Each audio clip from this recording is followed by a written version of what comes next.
Scene. All right, I think this is working. Welcome to. Oh, there you go. You were missing for a second, Todd. All Welcome right. to Bandit's Keep. I'm Daniel, and I have special guest star Todd from Hexed Press, who is much better at live streaming than me. No, not at all. Glad Because to be you've been here live as streaming, usual. live streaming every day. It seems. I try and hit all the weekdays while I can. Call it the summer of Todd, where I'm trying to make a go of that. Yeah, so far it's been pretty good. I've been enjoying it. Yeah, it's very very cool. I like when you go on Reddit and you just start looking at stuff because Yeah, I that's don't fun. understand Reddit. A lot of people have enjoyed that. I guess that's a thing I didn't know about, where you go and look at stuff and just kind of talk about it. So I had no idea. I just kind of stumbled on it, but people seem to dig it, and I think I'm going to try to do it every Friday. It's probably going to be my routine when I can stick to a routine. Seems like a good, cool Friday thing to do. But yeah, I like it a lot because I don't go on Reddit myself because I get lost. But welcome everybody. So this is hopefully a semi-regular thing. We're gonna hang out, and I'm gonna be over on Todd's channel tomorrow or Friday, one of those 2 days. Did we decide yet? We'll figure it out. I don't think we decided. We'll figure it out. I think we're going to talk about undead. Undead. Yes. This is a good segue because Jason Connerly from the Nerds RPG Variety Cast podcast I listen to a lot. He really liked your idea of the undead. He called into mind. And he was like, "Oh, I love how Todd they keep coming back." So he was all about that. And this topic that I want to talk about a little bit was inspired also by me listening to that podcast. Arlen Walker from Live from Pelham's Wasteland was talking a lot about Rule Zero, which in this apparently, if you Google Rule Zero, be careful where you go. But in this case, it's the idea that the DM is the final arbitrator and can change any rule or make up rules, basically. And Arlen's argument was that it isn't, well, he used words that I didn't really care for. Like he used the word healthy, so it was unhealthy. But the idea that it maybe isn't fair, or that shouldn't be the case, that a DM can make or change rules. So I thought it'd be interesting to talk about because I think, especially in the OSR sphere, or what you want to call it, I think that's one of the things that people do a lot is change and manipulate and make rules and stuff. So Yeah, I'm kind of curious. Where did he come out on what was the fairness part coming from? well, I think his idea was, if I'm trying to understand him, I didn't feel like I really really agreed with him. Arlen, if you want to come on, but he felt like that that a DM could in theory take advantage, and just make rules that were targeted at certain people, or it didn't. It could ruin the funness, let's say, because the rule being out there allowing you to just kind of do what you want. He was even saying something as far as having something almost to the equivalent of an X card. Like if you weren't happy with the way the rules were being handled, like you would hold up this card and like stop the game and like say this isn't how it should be. Which I feel like maybe too extreme for my taste. But I don't know. I mean, anyway, somebody wants to play obviously is good for them if it makes them more comfortable. I'm not sure that level of player control over the rules is necessary. And from my point of view, I called in Jason's podcast and said this. I think that one of the things that you have to keep in mind is that when you're a DM, you know stuff the players don't know. So if you're making some kind of rule or ruling, it's because you know something, and the player might say, well, that doesn't seem right, but they don't know all that's going on. So for their point of view, maybe they might think it's unfair in the moment, and certainly can be a discussion, but to remove the rule for the chance that might happen just seems a bit extreme, but I don't know. I mean, trust is definitely a big thing, right? If you trust the GM, then you're more likely to, when something comes up, say, okay, I assume that they know something I don't know or have whatever, and I'm going to go with it, right? As opposed to you don't trust the GM, in which case you're going to question it. I think the interesting thing about Rule Zero is to the point of you can mess up, it can kind of be abused. I think GMs don't need Rule Zero to abuse players or situations if they want to. You don't need Rule Zero to say, hey, a adult red dragon flies in and fireballs just this one character over there. Like if the GM wants to be just kind of a jerk, it's not Rule Zero. It's the whole world can essentially gang up on a player or be unfair to particular characters. I mean, that being said, I don't have a problem with saying, hey, we should talk about rule changes and kind of I guess maybe the best way to think is I think about playing these games a lot about it is like you go to poker night, right? You go to somebody's house and their dealer, kind of their house, they have their house rules. And if maybe you're playing and you come there one day and you're like, man, I'm tired of deuces always being wild. So maybe before you play, you say, hey, man, can we change this? Can we make something else wild? Can we do it randomly? Whatever. And you talk about it and you discuss it and, you go about your way. But at some point, I think the idea behind the Rule Zero is sort of like an emergency powers act in the government or a state of emergency in which there isn't consensus, that isn't everybody saying this is how we should do it. And if you've ever been in true democracies like town hall meetings where people just get stuck, there has to be somebody at some point who can bang the gavel and say, okay, look, everyone, we got to move on. We got to get going. Or this is what we're going to do. And we'll figure it out kind of later. And that's kind of where I feel like the Rule Zero thing is, hey, somebody's got to make the decision. Is like you were saying, the GM knows the most about the world and the situation that than any of the players. So saying, hey, you be that is probably kind of part of that referee. You be the person to make the ultimate decision on this, and we'll move on. Makes sense. But just like in the real world, if you give somebody powers of emergency or whatever, War Powers Act or whatever, yes, you can get to situations where that person can abuse those powers and become a dictator and become awful and whatever. And if you want to use an X card, or if you just want to say, hey, I quit the game and then leave, or whatever mechanisms you want to bring in place to try to mitigate that, I think it's fine. But I think the fact that there might be a danger of such things doesn't mean that you throw the baby with the bathwater and say, well, we're not going to have it. Because I don't know what you have instead, because there might very well be cases in which you're not going to find a neat consensus among the players and the GM about a particular rule. You might all agree that something is necessary, but if you can't agree on it, then what do?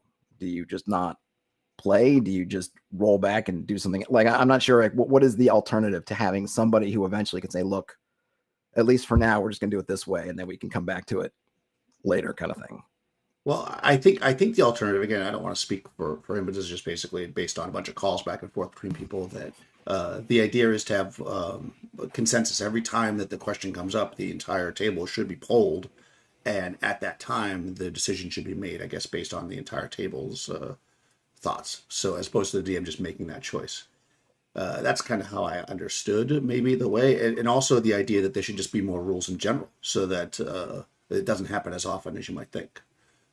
Which sure. I think is impossible. I mean, honestly, I think you've got the games that have a lot of rules, and you're still going to find a situation where something's not exactly the same.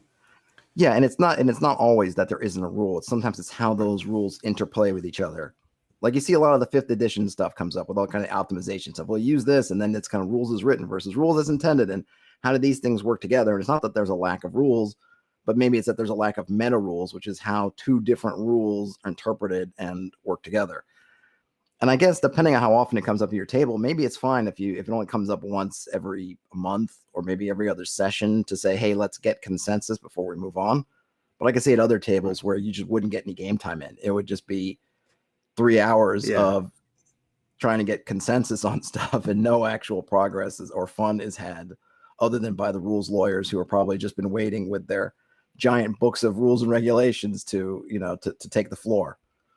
Yeah, and I think, too, part of the reason why I got involved in this conversation to start was because it was also being intermixed with a common phrase in the USR, which is rulings over rules, which I don't think those two things are the same. I think making a ruling is much different than making a rule or changing a rule. They're used in different situations. I would imagine that Rule Zero is more often used outside of actual play, more like, this is what I'm allowing in my game. How does this work? How does this new magic item work? Things that are going to be created, maybe not on the fly. Whereas a ruling is something that you're going to have to do one time usually, and because of a specific situation. I mean, if you're using it over and over again, the ruling's probably going to become a rule, right? Right. Yeah, and I think somewhat controversially, I think for me anyways, because one of the things that people propose there, they say, if you're going to make rulings, you have to be consistent. But I feel like the idea, consistent, yes, in the sense that how gravity works, but I think the whole reason for rulings is that it's hard to be consistent because not everything's exactly the same. Two people doing the same action might be different. You may choose to chop down the tree. Somebody else might choose to dig the roots up of the tree. So what kind of tests do we use for that? There's there's different ways to approach situations. And I think that's the beauty of rulings, is you can kind of judge. And what I think is interesting is I was watching your your recap video. If you guys haven't seen that, go watch it. I'm going to give a spoiler though. When you were talking about the guy climbing to the top of the tree and what the solutions were to get out of this poisonous mist. And I like that. Like you gave the first one, you had the first idea, and you said, "Well, you could do that. But here's the mechanic," and then you had another idea. And so I think that's where rulings, and that's actually the power of it. And you are kind of discussing, but I don't think you need to remove rule zero or rulings to be able to have those discussions with the player. I think if a DM says this is what's going to happen if you do this, then you can just change what you do or modify what you do until it suits the situation that you want as a player, right? That's part of player skill. For sure. I mean, I think part of it's going to come down to, right, like these players, and they're new to D&D. They're definitely new to OSR, right? So they don't have 30 years of experience to fall back on and say, well, that's not how I would do it. So therefore I'm going to object mechanically to what's happening. It should be a dexterity check, or it should be a save versus whatever, instead. So in their case, they're very much like, okay, they just want to know how it works, right? And then kind of go with it. To me, a lot of the rule zero things is all about what is the intent? Is it me trying to rewrite a rule to do something on a meta level for me? For instance, like you hear a lot about, particularly let's say in a 5th edition game, I want to make this a challenge, or if the players can do the things like this, it's not a challenge. So to make it a challenge, I'm going to say that they can't do this anymore. Only, they won't get all their spell slots back on a long rest because I want to make it a challenge.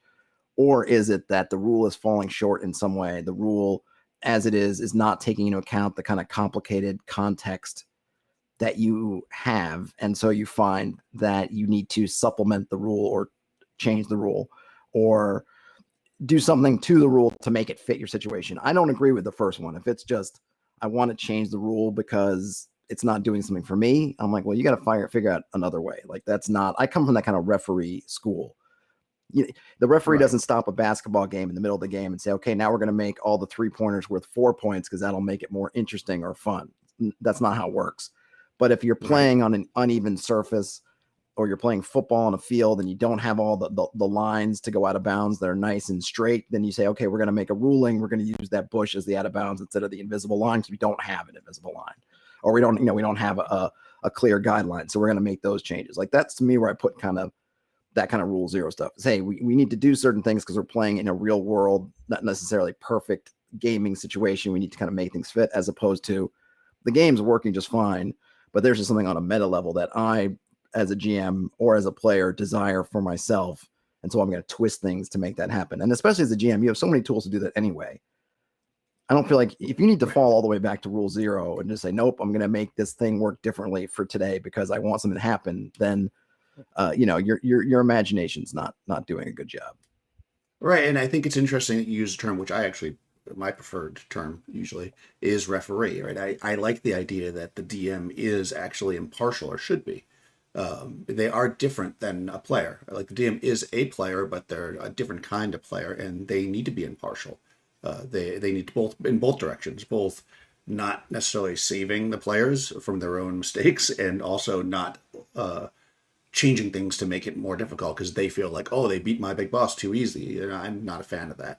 I think like you need to be impartial. You create the world based on what you think is the world is, and then you move from there. You don't do you want to challenge the players, but you don't change rules just to screw them over. And I think that's kind of the point was Arlen's point, I think on some level, is that his idea would be to prevent DMs from doing that by removing rule zero. But I agree with you that that's not going to be anything, right? Because if you say, well, no, my barbarian is I forget what they call it, take half damage, not immune, but it takes half damage from slicing things. Well, okay, then they attack you with 2 swords. It's like, I mean, you can just do that as a DM. Like you just have 2. Yeah, totally. Right? Or now it has 1,000,000 hit points instead of 100. Yeah. Like you don't need to go down to rule zero. You have all these tools behind your screen that you can use if you really want to do that. I mean, I get the sentiment, and I'm sure some GMs, and I will say that particularly in the sphere of the internet, which I feel like oftentimes is very detached from kind of the real world, what's going on, is you have a lot of GMs, and I think are on both sides of the argument, who will play it up like it's giving someone the powers of a dictator. Like if you give this rule zero to the dictator, they can do whatever they want. And you'll see this on both sides of the argument. Oh, rule zero says I can do whatever I want. They almost like they're putting on like the classic like Mussolini pose. Right. And that's not what it should be used for. These are like, hey, the whole point of being rule zero, it's like if you're going down all the other rules and you get all the way down and still nothing's solved, at the bottom line, it's like, okay, I can I could make a decision for the moment to keep things moving. It is not supposed to be the first thing that you invoke before you decide to have it, force everybody down a certain path. It's the last resort. Hey, we're stuck. We need somebody to do something so that we can stop arguing and start playing. Okay, I invoke emergency powers to say we're going to do it this way. Yeah, it's kind of like the idea of like, I'm the DM, that's why. And, people are like, well, that should never come up. But I wonder, like, what happened to get them to that spot? Like, it shouldn't be the first thing you say. A player's like, well, how come our movement is slowed here? Because I'm the DM. Like, that would just be a jerk, and you're a jerk whether you have rule 0 or not. You should say, well, it's muddy, so it's, difficult terrain. It's easy as that. You can explain that. But you do have that power, right? You can eventually say, well, they're like, well, no, the mud shouldn't slow us down because, I have a degree in geology and I know that mud actually doesn't, it's like, well, you know what? In this world, that mud slows you down. So sorry, that's the way it is. And let's see. Wow. Who was our action in the Sunstar Ranger. Oh, yeah. Awesome to see you guys collaborating. Boom.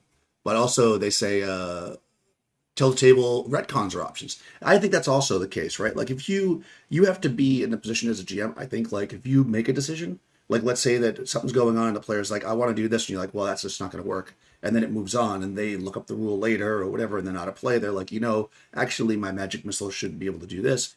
Then you can either retcon or you just say next time that'll be the case. In fact, I usually go pretty recently. Next time.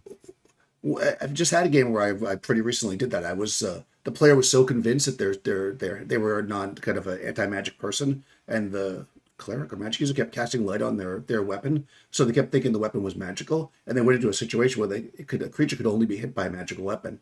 And I said, for this one combat, I'm going to allow you to hit it with the weapon because you're so convinced that it'll work that you just have this extra, this extra something inside you that's going to make it work. But I said, just this one time. And then it actually came up again. Another player was like, no, remember you said that was a magic weapon. I said, no, I did not. I said that one time, because players will always try to take advantage, right? But it's like, no. Because you could do that. And I made a choice at the point to make that rule. It was to benefit the player, of course. So maybe everybody's more in favor of things that benefit players. But those are the kind of things that I think you can do that work as a GM without changing the whole world. It's just because, and I had a reason, it's because this situation was going on. Like they were role playing really well, that they really believed this was a magical weapon, and then this was a desperate combat, and they were, fighting for their lives. And I was like, in this situation, because of your aspiration, your belief is going to supersede the rule that this creature can only be hit by a magic weapon. And I think that's the kind of thing that you can do with the rule 0, where you wouldn't have that if people just followed the letter of the law.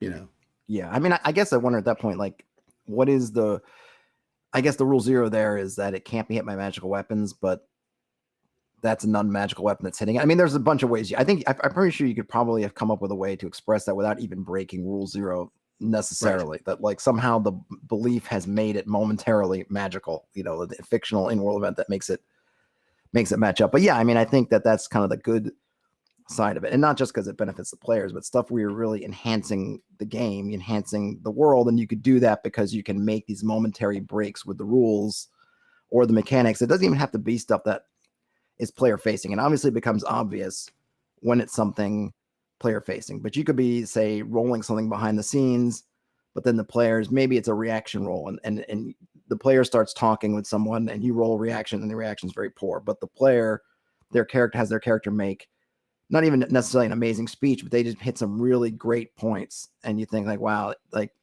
it was supposed to be really bad, but I can't gainsay what this player has had their character say, because it just drills through everything and just nails these like major points for this person. So I'm just going to flip the script and say it's going to be a really good reaction, right? And that essentially is kind of invoking rule 0. You rolled a reaction roll and then you decide to override it. But it wasn't player facing at all. It's just something that you're doing because it fits up better with what's happening in the moment. And so you go with that versus over the mechanics.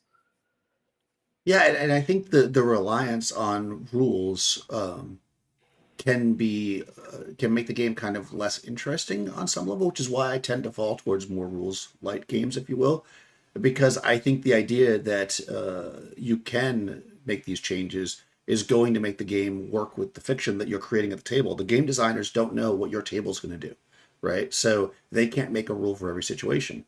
And if you say, well, it's not in the rules, we can't do it, then you really limit what you can do, which is in essentially a limitless game. You know, and a tabletop RPG is you could do anything. You know. Oh With yeah, this totally. scope, yeah. But yeah, I always like the rules light games because, Yeah. or either that or I guess it falls as rules like one that has a mechanic that can work over a multitude of different situations, so that Sure. it is very flexible to what's happening in the world, and you don't get completely sort of boxed into a certain style or a certain type of game because that's where all the rules are funneling you.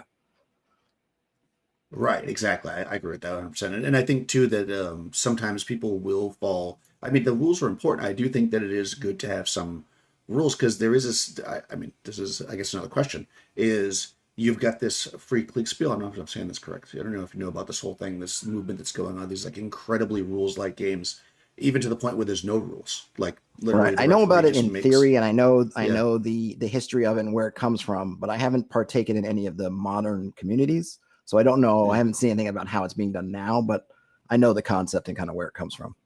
Yeah, and I guess my understanding, at least part of my understanding of it, is that some people want to play games to such an extreme that the players don't even know the rules. It's like you are a character in this world. You don't understand how everything works. Just tell me what you're doing, and I will tell you what that rule is in that moment. You know, that's the other extreme, right? You've got to have a lot of trust there because literally you don't know the rules. And if you think about like early D&D, for instance, like first edition, you have a player's handbook and then you have a dungeon master's guide, and there's rules that are in the dungeon master guide that theoretically players wouldn't see unless they were dungeon masters because they're not going to buy that book, right? It's not for them.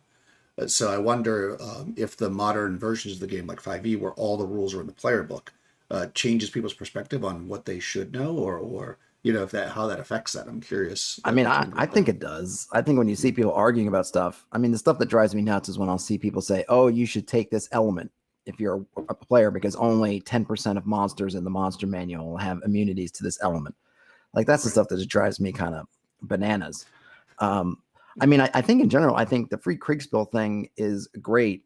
Again, conceptually, I haven't actually tried it. It's not much different than, let's say, if you play a video game. If you go in to play Baldur's Gate, you don't see all the mechanics, right? All you see is Right. you see some stats representing your character, and then you go out and hit stuff, and sometimes you hit, sometimes you miss. And I don't know. I think if you're on PC, maybe you can show some of the numbers. I know in some of the RPGs you could show some of the numbers, but basically that's it. Like you're just doing stuff, and either it works or it doesn't work, and the consequences of that. And I could definitely see playing a role-playing game, say with my 7-year-old daughter, in which she doesn't know any of the rules. Hey, you're playing a warrior princess. You're just going to tell me what you want to do, and I'll just tell you kind of what happens. I think again, it's there's that trust issue there, right? If you trust that the GM is being impartial or at least not being actively hostile to you, then you can just kind of put it all onto them and know that they're doing the math or making the calculations or doing whatever it takes, using dice, using your brain, whatever, to make it a fair world, and you could play that way. But it seems like that kind of trust is it's I don't want to say it's lacking, but just the way, like you're saying, with fifth editionalized games where the player, basically all the information is player facing.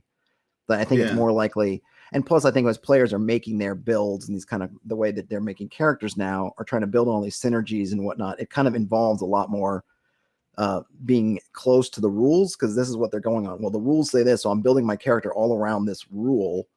So it is important for them that this rule is played out in a certain way. And when the GM starts to say, well, maybe not, or this, that's where you get a lot of those, angry Sure. confrontations. I built a guy all around grappling because grappling is supposed to be like this. And so if you change what grappling is like, then suddenly my whole character is kaput, right? And so it makes it much more bigger deal that these different rules are played at a certain way as opposed to being able to be more kind of loosey goosey with it. Right. And I think too that comes down to like talking before you play. Yes. It's like if you're going to build a character that's all about grappling for a campaign and the GM's running and they have rules about grappling, they should probably put that out there. So Yeah, that's hopefully that's definitely the kind of case. that session zero sort of, right. Get Yeah. everybody on the same page kind of thing. I mean, the interesting thing about the free Kriegsspiel is that if I'm understanding the history correctly, it was a Prussian army invention. And it was basically in the late 19th century, they would be running war games, and kind of like a lot of role-playing games these days, they would find that so much time was taken up with them trying to hash out how these different maneuvers would go and their effectiveness, whatever, and going through all these tomes and books and doing all this stuff, trying to figure out what worked and what didn't and what the casualties were and blah, blah, blah. But there were some people who had been around who just knew all the rules back to front and knew all this mechanical stuff. So they decided it wouldn't be faster if we just let someone who knows all this stuff, who's essentially got the books in their head, just be the arbiter, and then we'll cut hours and hours and hours off doing these war games. And that's kind of where it comes from. And it makes perfect sense. But I think the one thing that in the free kriegsspiel that I understand it is those guys who are the referees were acknowledged kind of masters of the material. They are people you look at and say, this person's an expert. And in a sense, when you're playing a lot of games, a lot of times the players don't look at the GM as necessarily as an expert. In fact, they may feel like they are more expert in the rules than the GM. And so then that idea of, I am going to accept the ruling of this expert because I know that they know more than me doesn't necessarily exist. And they might think, I need to correct the referee because I am more an expert than they are. Oh, that's very interesting. And, not necessarily a bad thought. I mean, if you do know the rules, right, that's something else, right? If you're a player and you know the rule and the DM doesn't, especially if they express they don't, like, I don't know, because I think Redcaps here was like, it says, I'm not going to slow down the gameplay if I can't find the rule. This is what's going to happen in the session, right? So basically they're saying that's rulings over rules. But what if you start to make a ruling and the player's like, oh, actually on page 153, there is a rule for that, I mean, that's okay too, I suppose. It really depends on the game. I mean, I typically, if I'm not sure, I will ask players to look things up, or I'll ask the table, because they might, if there is a rule, then we'll use it, because I mean, I definitely think, especially in games that have complexity, have a lot of rules, I think it is incumbent on the player to know the rules of your stuff. Like, I think if you're the player and you're playing the rogue and you're using some special rogue ability, you should know where it is. And you should kind of have it at hand, so that when you use like, no, I have super backstab, instead of then forcing me to take 10 minutes to try to look up super backstab, you say, no, it's right here. I've got it excerpted from page blah, blah, blah of Player's Handbook 5. Here's super backstab. That's totally great, because, I mean, not to discount the complexity of Prussian war games from the 19th century, but especially in games, depending on the game you're playing, however many supplements for that game and optional rules and splat books and this or that, like there can be a lot of things to try to keep in mind. And so it's, I would say, almost impossible. There's some savant GMs out there that just got it all in their brain, but goodness knows, I can't. So yeah, when a player can kind of keep track of their own stuff, and I think that they should know your stuff, know the rules, then absolutely be that resource for the GM. So if you see them kind of their eyes glazing over and saying, like, trying to pull out like, oh, which book is this going to be? And just say, hey, here's how it works. And just, but tell the truth. This is that time where players will game stuff, and then you'll see those posts of like DM forums where like, my player's been telling me that their power works this way. It seems a little over much. Is that true? And then you get those people like, oh goodness, no, they've been cheating you for weeks. Yeah. So or maybe they didn't know they were cheating, maybe it's just the way they were interpreting. What I generally do is, I was saying, I just having a conversation offline, not with you, but about like when I was running 5e a lot, like I didn't know what all the spells did, and the spells are pretty specific. So if somebody was a spellcaster, they would say, I'm casting the spell. I'd say, well, how does that work? I wouldn't, you tell me, you're the player character. And if they said something that seemed a little bit weird, I'd be like, hold on a second. If I needed to interpret something. But generally speaking, I trust the players are going to, because it does go both ways, right? You got to trust your players are going to play the game as fair as possible, especially in a game where they know the rules. So I think that's a really interesting point. Trust definitely goes both ways. Okay, so the rule of cool is another thing, right? That's that idea that you're. Oh, okay, that's interesting. So the rule, allows you to do things that. Essentially, rule of cool is something like it's something that's kind of outside the rules, but it's cool. So I kind of like trying not to define it by using the words that are in it. Something that seems like it would be a really amazing moment, but it might be outside the rules. You let go because the moment is better than sticking by the rules. And it comes up a lot in 5th edition. Not that it can't come up in the OSR. I think I did a thing about it a while back where I felt what I suggested was using in 5e using inspiration dice for rule of cool, because kind of like what you were getting to before, you give somebody this cool moment. Well, you believe so much in the sword that it becomes magical, right? And then what happens in the next combat? Somebody goes, wait a minute, isn't my sword magical because I believe in it? And then you're like, well, I just said that one time. Like, I find that it's easy to kind of, and players will try to push it. You give them that thing like, hey, you're gonna have this one cool moment. Now they're trying to extend it to the next one and the next one. So my idea was by using inspiration, and of course, if you're playing OSR, you could substitute whatever limited currency you have. So you can only really have one inspiration die at a time, I think, by the book. You're only going to get maybe one a session. So if you want to spend one to do something that might be outside the rules, like, hey, I believe in this sword so much that it's +1 for this combat, then great. But then you can't just chain it, continually. Right. In an OSR, I don't know. I don't see it come up in an OSR because I feel like there's not that, because the rulings over rules, I feel like players will try a bunch of kind of funky stuff because there's not that many rules that you're trying to overcome with the rule of cool. Because kind of part of the rule of cool is, I know I'm breaking a mechanical rule, but it's worth it for this effect. But when you have less rules, there's less things to break, right? So there's not as much barriers to get through. So you have players doing stuff like swinging on a chandelier or trying to do something else kind of wacky because there aren't as many rules that are standing in their way where they feel like they need to invoke something special. It's like, oh, you can just do it. Plus the other thing is oftentimes it comes down to, again, synergizing lots of powers and abilities. OSR games, you don't tend to have a lot of them. So it's not like the fighter is going to use action surge to then do this other thing. Well, in OSR, fighters don't really have anything like that. So they have nothing to synergize together to create a rule of cool moment. Right. Yeah, that's my understanding too, is that in the rule of cool, you realize that there is a rule that says you cannot do that. But, like, I'm going to let you survive this you're going to jump 50 feet down onto this guy and kill him with your sword, even though technically you're falling, which means you should take damage. But that's so awesome that that you can do it. And if you hit him, you're not going to take damage. Right. Like that to me is like a really cool moment. But like, say, definitely. Then next time they want to jump 50 feet and you say, well, no, in this situation, that's probably not going to work out because now you're jumping onto a kobold, not a giant. So that's not going to break your fall. And it's like, well, no, last time. So yeah, I could definitely see it being an issue. And it's important that the players understand that the GM, and again, that's a trust thing, I guess, is making rulings on the spot, and that not every time will that ruling hold. It really depends on what's going on. Yeah, and it's also a style thing, right? If you're playing a really gonzo game, then maybe that's part and parcel. Guys just jumping from the rooftops and jumping around like they're in like a wuxia, Hong Kong movie. And then if you're trying to play something very sort of down to earth and gritty, that no longer makes any sense. So, hopefully as a GM and as a player, you're taking that into account, right? The style, the flavor of the setting and the game, and you try to play within that as opposed to blowing it up, Right. So Mike's asking, so back in the days, Gygax, which is when you learned to play, old like me, told every DM should have a set of house rules. So what do you think about house rules? Like as far as like, do you use them like as a printed thing, or like do you hand them out, or what's your deal? Yeah, I do use them. I mean, a lot of times they come from kind of like I guess there's ones. Well, I think in general, a lot of times they come out of rulings, right? So in one game where I had to make a ruling about somebody who's drowning, I write it down. I wrote it down. The players at the time, they seem to like it. So when I start the next game, instead of having to wait for somebody to drown again and make the same ruling, I just pull out and say, oh, I had this thing. It seemed to work. That just becomes a house rule. Here's how I'm going to do, drowning.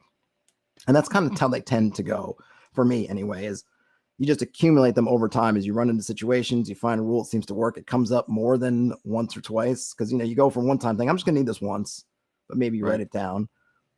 And you don't think you're going to need it again, but then you do. For some reason, 4 or 5 guys are drowning in the space. So like, oh, geez, I guess I did need this, and that maybe I should write it down. And then I think the nice thing about having a house rule is that then you can pass it on to your players, which becomes some knowledge for them. So, in the game I'm running now, I have a rule for drowning. So if a player's trying to do something and a risk is drowning, they can see that rule, and that can help them determine whether they're, if it's, well, you're going to have to make saves versus death every 2 combat rounds, or you're going to take damage. They're going to read that, and then that gives them some knowledge of, okay, maybe that consequence is too much and I got to find another way, or hey, I've got a great save versus death and I got a ton of hit points, so I think I can get done what I need to get done before I'm going to drown, kind of thing. But that's how I do them. What about you? Yeah, I think that's really interesting. And what you're, as I tend to be all over the place, I think you're making a really interesting point there, because I think that's where sometimes like the mythology of the mistaken rules come from, is exactly what you're saying. You play in a game and a DM has got these house rules, and then all of a sudden you're online and somebody asks about drowning. You're like, well, yeah, when you drown, you take 2 saving throws. They just assume that that's the way the game is. And that's how actually I think the systems grow, right? People just start repeating, like, let's say critical hits, right? There was no critical hits, no D&D. It's like they got, or even in first edition, it got added. Everybody was using it as a house rule. So now it's in fifth edition. So I think that's super interesting. But I think there's two types of house rules. I think you've got what you're saying, which of course, the rulings that become rules because you're, let's say, you didn't think to make rules about drowning, but you're playing a game where everybody's in boats. So now it comes up more often. So now all of a sudden it's something you're going to use. And there's also the stuff you do kind of before the campaign. Like, okay, in this world, there's no clerics, right? The gods have forsaken everyone, so there's no clerics in this world. If you want to be a religious fighter, you can just be a fighter that's religious, but you're not going to get spells because there are no clerics as a class, or this whole world is dragonborn, so you can't play a human, whatever your rule is going to be. That's kind of like before the game starts, house rules, if you will. So yeah, I would do that. Yeah, that's a great point because different settings, different kind of campaigns might necessitate different mechanics, or like you're saying, either some things don't exist, maybe some new things exist, and so your house rules kind of fill in those gaps, which is a good point. Yeah, which I think as I'm thinking about probably comes up as much as the former, which is just filling in stuff that might come up.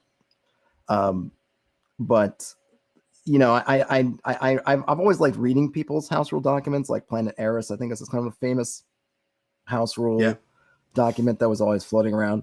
I think they're fascinating. I mean, a lot of the original retro clones seem to be kind of taking something like BX, like say Lamentations of the Flame Princess took BX. It seems like it really was BX with some house rules thrown on. I think for the most part, they were really interesting, house rules. Where I think it's weird is when I see GMs fishing for house rules a lot, kind of all the time on forums. And I never understood that. It's not that they've come up for a need. It's not that they say, hey, in my setting, clerics don't exist, so I need a house rule or something else. It's just like they just send something like, I need some good house rules. Send me your house rules. And I'm thinking, why? If there isn't something you're trying to solve, if there's not a problem that you see, why are you just looking for house rules? Like, I don't really understand that, but that phenomenon, it comes up.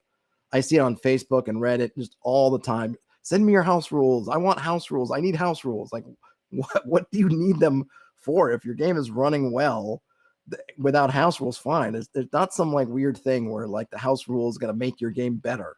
It's just going to make your game fit some other table's expectations and needs. May not fit you, at all. So I always thought that's kind of an interesting thing. Well, and it's really that is really interesting. And the idea that, like, I think maybe and now I'm just postulating it because I don't know, but I wonder if that comes from people that are newer to OSR games and they look at this like blank slate and they're just like, well, hold on, I'm used to playing, let's say, Pathfinder or fifth edition or third edition, whatever you were playing, and there was rules for all this stuff. I don't have any rules for, if somebody's wearing a backpack or whatever. I need some house rules. What do you guys do? Instead of just letting it play out naturally and see what you want to add, which I think is more the style that I like to play. Let's see what comes up and we'll add to it. And when it comes up for fifth edition and Pathfinder and all those too, it's not even that there's a lack of rules. It's just people for some reason just are feel like that a particular house rule is going to take their game up to another level or do something. But it's even for games that haven't started yet. I'm starting a game in 2 weeks. I need house rules. It's like, why don't you play your game, see how your characters, see how your players are, see what their things are, have that session 0. And then if you run into a gap or something that doesn't fit, then search for the house rules, because house rules are great, but they're made for specific kind of situations and philosophies and all kinds of stylistic choices that may be totally antithetical to you. And if I say, this house rule of mine, critical wounds table is great. Well, that just means it's great for me and my table. Just because I give it to you doesn't mean that it's going to work for you and your table. So you might want to figure out whether you need some kind of wounds mechanic before you go asking for, before you go trying to do a house rule for it. But it's just an interesting phenomenon I've found. Yeah, and I wonder too, like I was, so I'm taking this class I mentioned in a video before, but that about writing adventures like for publication, and it's based on fifth edition, which I have not run in a long time, so it was really fun to go back and look through it. But I come to realize that there's a lot of rules in there that I think people just don't look at, and then they house rule similar things. Like, it's just very interesting. I'm like, oh, there is a rule that says this or that. It's like I think people skim over rules and then start house ruling before they know the system full. And I think this is true of all systems. Like, you're saying about the house rules. I can't tell you the number of people who are like, oh, I've never played BX before, but I'm going to start a campaign. What rules should I add? It's like, well, you've never run the game. Why don't you run it as it's written and then see what might not work for you and your group, as opposed to just tacking things on that aren't that just goes randomly. Yeah, Oh yeah, that's interesting. totally. And I think definitely one of the things I try to, especially with something like fifth edition, is I try to use as much of the mechanics that are already there before I start creating Yeah, new ones.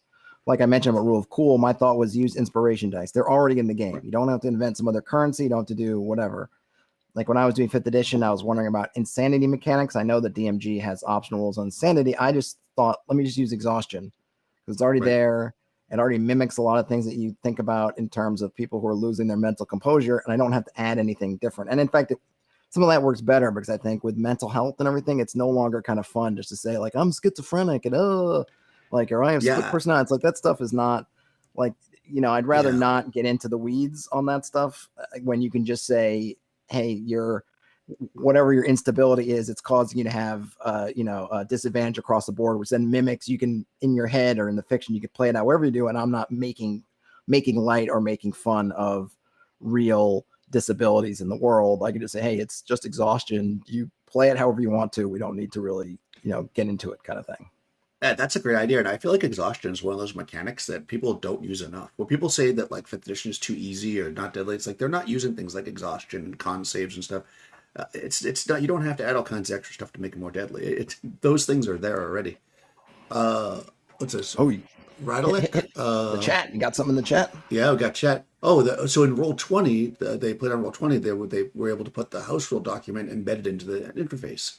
Oh, that's Oh, pretty that's cool. So nice. the players could check it. That's actually kind of Ah, nice. very cool. I just pin Yeah. it into Discord. Oh, that's a good idea. Uh, I'm the DM. They don't need it written down. No, I'm just kidding. No, when I did run a game that was heavily house ruled because it was in kind of a different kind of world, I made a document and sent everybody as a PDF ahead of time. And again, we went back and forth, and it changed over time. And I would actually poll the players. I'd be like, "Listen, guys, we're doing this, and we're realizing that this is too hard or this is too easy, so I'm going to change this." Because I feel like Yeah, I once mean, you're I deep in a the campaign, GM's chair is not that chair of what was like the Pope used to say the chair the Pope's in when they sat in there they were infallible when they're sitting in the infallible, chair. yeah, You're not yeah, infallible because you're sitting in the GM chair. So ask your players how a rule is working for them, if they find it fair, unfair, what they think about it. Because just because it was your first thought that here's this magic great rule doesn't mean that it is a magic great rule. And your players are ones that usually have to live with it. So yeah, find out how they're feeling about it. right. And I do wonder because again, part of this conversation going back to like the original thought of like the just not having rule zero, it's like, is it the case that there's a lot of GMs out there that don't think the way that we're talking, right? We're saying, well, this is what we should do. It's common sense. But are the GMs that are just like, well, this is just my rule. And do they keep a table long? I imagine they're all over Twitter or Reddit saying, this is what I do. But, do players stick around when you're a dick? I mean, I don't feel I like they don't would. know. I find I don't have a good feeling in the landscape because clearly I think back at least in the times where I was doing a lot of gaming, there weren't a lot of tables around. And I think there were definitely GMs who were more or less dictatorial with this is their rules and say they did it, but they were also kind of the only games in town. And I Right. think they knew it. I think if you're like the only game that was around, you could afford to be like, nope, this is how I'm doing it. Much like if you're always hosting poker at your house, then you're going to set Right. certain rules. And at some point, someone doesn't like it. You say, well, next week you play at your house. And you go, oh, you can't because you live in your mom's basement. So you're coming here, so you're going to play my rules.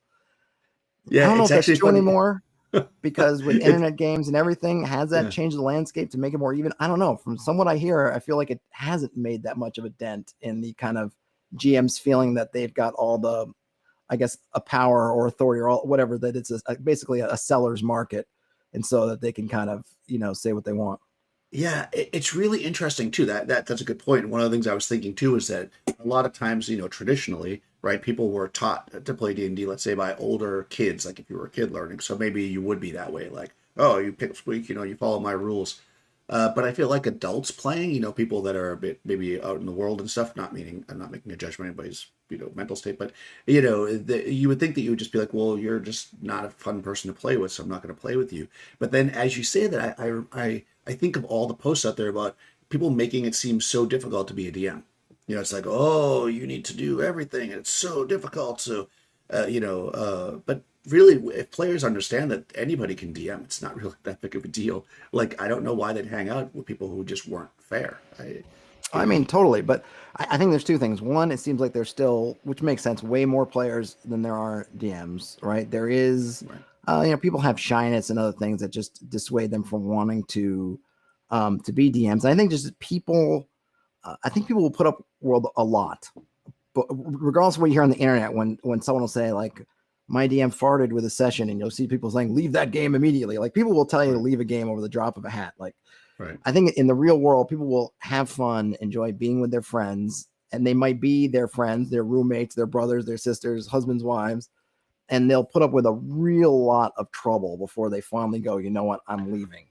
And so, unfortunately, that does mean that the GMs who do some of these things may tend not to feel the brunt of it as much as maybe they should, right? Because players are not going to want to leave. It might be hard to find games. I do think there is kind of the devil, well, I know this guy's a jerk about these things, but at least I know that. Do I want to go find a whole other group and have to meet a whole bunch of other people and strangers I don't know and blah, blah, blah, blah, blah? It's not that bad. Oh, yeah. okay, I'll stay here. And so it does allow kind of poor DM behavior to persist. Yeah, no, that makes a lot of sense. Because I feel like I wouldn't do it, but who knows, right? So, like I said, if it was like a good friend of mine, maybe I would give them the benefit of the doubt, or be like, oh, you know what? Maybe it's just they're having a bad day or whatever. But I would just think after a certain amount of time that it would. I don't know, but yeah, you're probably right. People are Totally. there's But way plus more some players, people will think that this is just a game. Like I'm sure some people right? have quit the hobby because they just think, well, D&D stinks. This is awful. And they leave and they don't Yeah, get that. No, it's just that person, the way they're playing it. It's not the game at large. that's a very good point. Yeah, because you play, one of the things that you got to consider, I guess, when you're a new player or a new DM is that you got to try different systems and different groups to know what it's really like, because it's not always like that one thing that you played. People are like, oh, I don't like this kind of game. I don't like Mega Dungeons, or I don't like, hex crawls, or I don't like this. It's like, well, because you played in one that was kind of crappy. So, I mean, you can't judge anything, by one time. So, yeah, I think Do you we got to even want play to different get games. into the whole thing about system inertia? Because it seems like there's a lot of it right now. I mean, not So, that there always hasn't been some, but I think now maybe it's because of the complexity of the rules and just all the different things that eat up people's time that I feel like less people, it seems to me, I don't know, maybe painting with a broad brush, but I feel like less people are open to just going to a new system.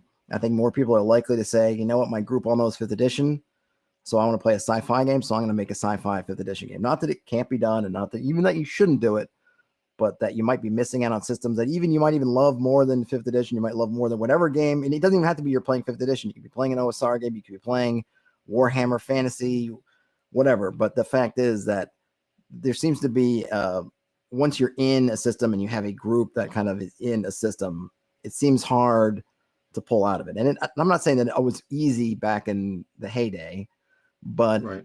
I feel like that at least in the communities I was involved in, there was a lot more kind of fluidity within the systems. And maybe and definitely on the internet there kind of still is, but I still see a lot of when someone will say, hey, I want to play this kind of game, and people will say like, well, try Starfinder or try Stars Without Number. And then the responses will inevitably be, well, my group's done Pathfinder and they don't want to leave Pathfinder, or they're in 5th edition and they're just going to stick with 5th edition. So we got to kind of play 5th edition, right?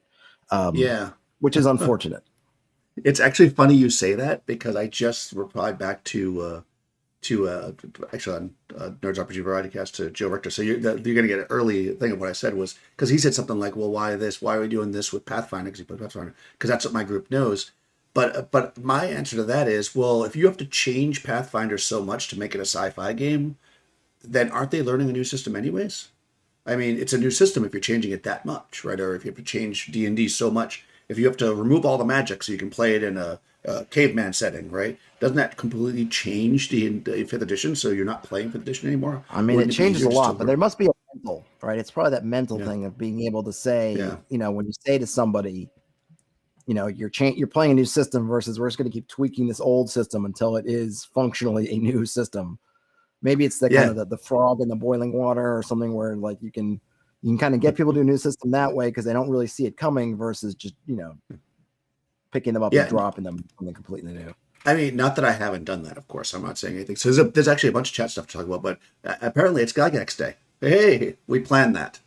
But it's funny that we're having this exact Happy Gygax conversation Day. on Gygax Day because I don't know, several years back, I had never played. I was only playing fifth edition at the time, and I was on an internet forum, and it was Gygax Day, and somebody was like, they're going to run original D&D, and they're going to run a kind of a space game, which is kind of funny, right? You say that with androids, and you know, I didn't get to play because I was busy, but he sent like a little document of what we are going to do, and it was like he's like, yeah, well, all weapons do the same damage anyways, so it's like you have laser pistols instead of crossbows, you know, you have this, and I was thinking to myself, wow, that's really easy to like play a game in a different setting. But I think the more rules you tack onto the game, the harder it is to do that. So it's Oh, funny to look at absolutely. like OD&D, right, which has the most spare basic rules of anything, down to like let's say a modern version, which is you know maybe not fifth edition, maybe like third edition has like lots and lots of rules. In my understanding, I never really played third edition, but my understanding of it is it's very crunchy. Um, so yeah, Totally. it's I mean, really what interesting. OD&D became what Metamorphosis? They did Metamorphosis Alpha off of it. Top Secret, Boot Yeah, Hill. You know, yeah, there was a lot of different genres that we were able to take that system and just bolt on extra crunch and extra changes to get into all these different settings. That was kind of the maybe a great thing about kind of OD&D and just its simplicity. It was very easy to just branch out and just add what you need, kind of when you need it, and you could do all kinds of cool stuff with it. yeah. So I guess my thought there, based on what we're talking about, is that if you are playing a system that's very simple, then changing genres or adding to it is probably easy. But the more complex the system becomes, the less likely I am to try to change that system to play something else. That's Totally. you know I how think I play.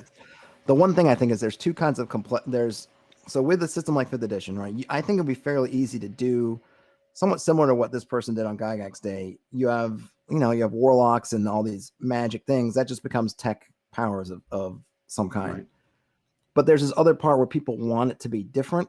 So instead of change, see, I think what people end up doing is instead of saying, okay, the warlock is now a technomancer and their pew pew magic bolts or whatever are now laser bolts or something like that.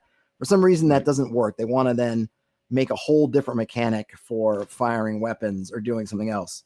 And so right. instead of doing that, and that's where you get like now you're trying to add complexity on top of complexity as opposed to saying let's just essentially reskin a bunch of stuff in fifth edition so that instead of it being wizards, it's mechanics or androids or whatever you want to call it, right? But I think that it doesn't end up being people's first thoughts. Either they want to preserve all the fantasy elements and then bolt a whole other sci-fi level on top of it, or they want to get so in the weeds with but you don't understand, if we're firing a laser, it can't work the same way as magic missiles, so I have to make a whole new thing for it, right? Whereas there's getting Right. too far into the mechanical stuff. Yeah, that right there is 14-year-old Daniel in his notebooks when I was supposed to be studying. Mm-hmm. Exactly that. But yeah, I agree with you. It's funny you say that because right, that makes a whole lot of sense. If you want to run uh whatever techno in 5e, you just literally change the names and run everything exactly the same because the system is not. But you have to be okay with that, right? You have to be okay with a Yeah. heavy crossbow being a heavy laser crossbow, whatever. I mean, and who really cares? It's all the same, you know. But yeah, I think that's super interesting. Okay, so this is What's kind of chat got a going on? side question. Is it me or are chase scenes, long underwater adventures, and infiltration games seem intimidating to run well? They're certainly not common genres, that's for sure. Yeah, chases have been, I think, an issue for a long time. And interesting enough, OD&D did have rules about chases insofar as, which I always loved, was they mentioned specifically in the book that for animal-like monsters, you could try to drop food behind you, and for intelligent monsters, you could basically try to drop loot behind you. And they Yeah, actually talk about like the doors and everything and how that you could try to kind of lose sight. But mechanically, they're yeah, hard, right? Because most humanoids all have the same speed. So, it's like I right, dash, they dash, but you're always constantly like 30 feet. If you get a head start, maybe you're 30 feet away from each other, or you're right up against each other because you're just kind of, inchworming along. And so how do you kind of get that big escape? If you think of what happens in a chase, and even in chase films, if you notice in chase sequences, there has to be something has to happen. Like right, there's usually this default of two sides are chasing, or one side's chasing another side.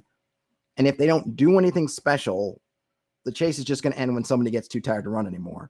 They have to do The con something. They have to go the wrong way on the highway, right? Or they have to start like changing levels, like leaping down a building or leaping up a building or driving through a parking garage. And then they're going to like try to bust out of the second floor window into another parking garage. Like, they have to do something special. So I would think in the same way in the game, you have to think about, you can't just expect the status quo to play out any different. You have to think about, how do I change the status quo? The status quo is either they're the same speed as us or they're faster than us usually. So they're going to be kind of where we start. The thing is, we have to run the chase so that we can get somewhere or figure out a way to do something to change that dynamic. Drop caltrops, close doors, drop food behind, drop loot behind, get up a level, get down a level, escape somewhere to somewhere they can't get to a vertical place where we can climb and they can't climb, or jump down a hole that they can't jump down, right? You got to find that. How are you going to change the dynamic? Because without that change, the chase sequence is always going to be there. I think people make this mistake, like somehow in role-playing games it's different than anything else. And no, it's not. If you watch a chase sequence, it starts off with everybody kind of stuck in the status quo, and the hero has to figure out how to change it. Drive through a red light, go the wrong way down a street, do something crazy. And then that ultimately, usually that's something crazy, something that the hero can do and the villain can't quite do, right? The Dukes of Hazzard guys being able to jump that last bridge that the sheriff can't jump. If they don't find that bridge, they're just racing around till they run out of gas. They got to find that bridge and jump it. Yeah, that would be much less interesting. They all just run out of gas. So in terms of the role-playing game, you have to, as the GM and really as the GM, be open to it, but as players have to figure out, how can we find that spot or that thing to change the mechanics of the moment. Right. It almost becomes a mini game, which I'm in favor of. I like mini games. So, and I think if you don't address it that way, then it can be difficult, right? You've got to be like, okay, well, this is something different than what we're normally doing. So how are we going to treat this? And you got to come up with like I say, if you go to the very basic idea, right? You've got where you can drop things. So you're running down an alley. Can I knock up a set of crates over, right, to slow them down? Can I climb up or down something? Like you say, can I go into a crowd and hide, right?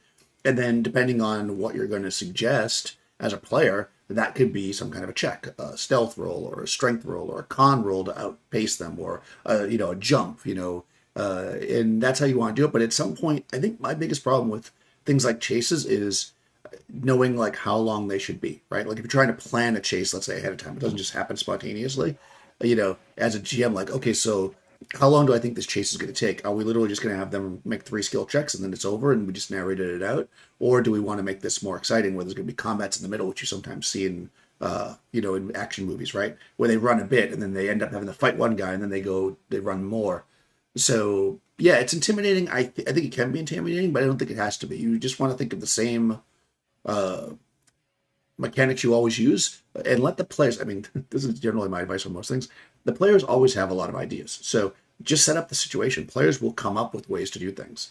They'll be like, well, which is usually why that I don't try to run them as set pieces in my brain, right? If they happen, it's going to be because the players either decide to run because they run up against something they can't deal with, or I have an NPC who's getting beat down or something else is happening and they decide to run. I generally won't try to plan out as like a narrative sequence a chase scene. I mean, there is the whole skill challenge bit. I'm not a huge fan of skill challenges, but they are work. But of course, if we're in an OSR game, you might not have a lot, you don't really have a lot of skills to choose from. And I don't want to just get into something where I'm just, the folks who have bad attributes just will get penalized over and over again if it's like a make 5 skill checks, but you're like, but my dexterity is 8, my strength is 7, and my con is 6.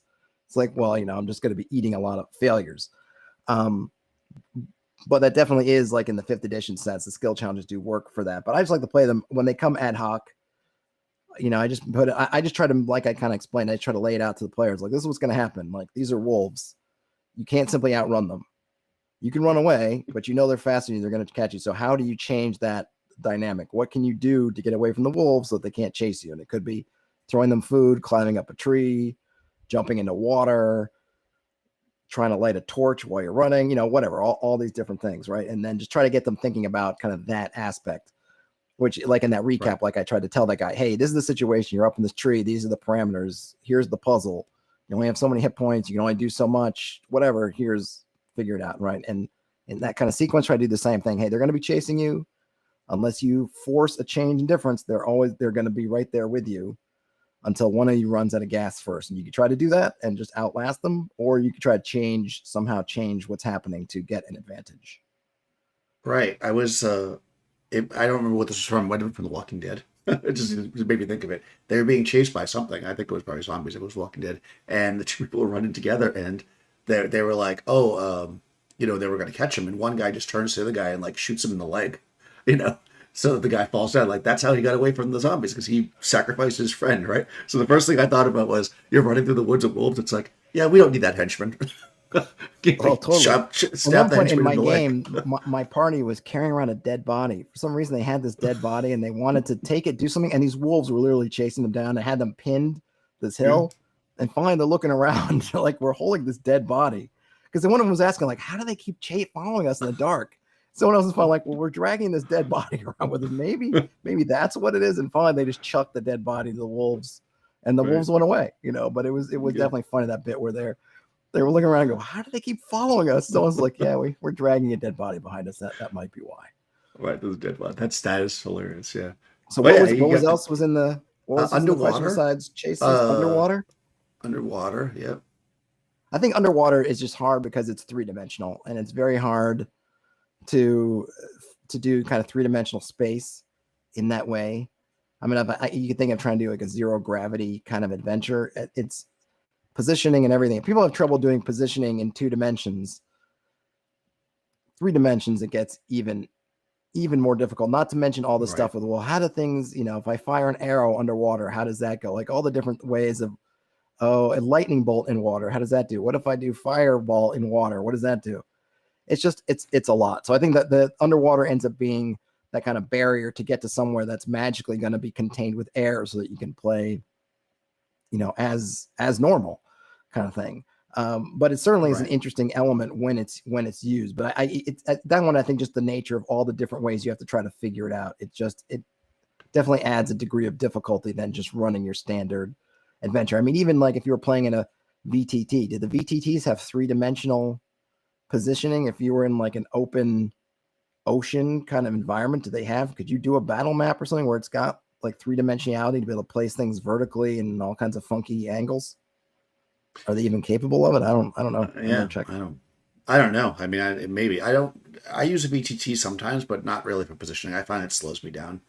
Again, that's another thing that comes down to trust, right? Like, I think if you play Theater of the Mind, the players have to trust that you're going to be fair, right? So playing underwater Theater of the Mind, you just have to telegraph that, hey, there's a shark coming from above, if they can see it or not. But yeah, I haven't done long adventures underwater, but I've done some adventures underwater, and I find that for me, and this is maybe not something that I do very strongly, is that it ends up more or less being like above the water, except for the fact that you've got the extra intimidation. Because typically, if you're running an underwater adventure, it's because you're going to some ruin in the bottom, right? So you're going to swim down there, and then you're going to weigh yourselves down and essentially be walking or swimming very lightly around. There is that idea that things can attack you from any direction, which is kind of interesting. And also, you have this frailty of losing your ability to breathe underwater, which suddenly puts you in a very bad position. And of course, usually they can't wear armor and stuff, so it does change a lot of the, you got to use spears. But I think a long underwater adventure would be interesting. I don't know how I'd run it. But I think that's one of those things, going back to the original topic, is that you would want to talk about that ahead of time with the players. Like, this is where you'd want a house rule document. Listen, when you're underwater, just so you know, you can use crossbows, but not regular bows, let's say. If if they have like oil, they're oiled these strings. Spells are going to work. Yeah. These spells might work better. These spells are going to work worse because you're underwater, right? Right. For sure. Especially if they have time. Like, if they're on a boat and they get knocked into the water and suddenly they're in the water, they may or may not know whether their fireball spell will work because they've never tried it. But if you're going to plan a campaign, you want to assume they've done some research. One would hope. Yeah. And I think the other one I lost, it was chases underwater and... Yeah, I'm trying to find it now. Infiltration. Infiltration. That I don't think is as much of an issue. Infiltration meaning like breaking in, like thieves, because I love thieves. So as a DM, I'm always thinking of ways to run stuff. Yeah, this is another thing where I feel like you just set up the situation, right? I see this a lot too. Like, I'm a player. I want to have like like some kind of what do you call it? Like in a movie, a heist kind of thing. Right. Like, how do I do a heist adventure? I'm like, you don't have to do, I don't ever set up a heist adventure. You just set up a situation and the players go, the best way to handle this is to do it through a heist, and they do a heist.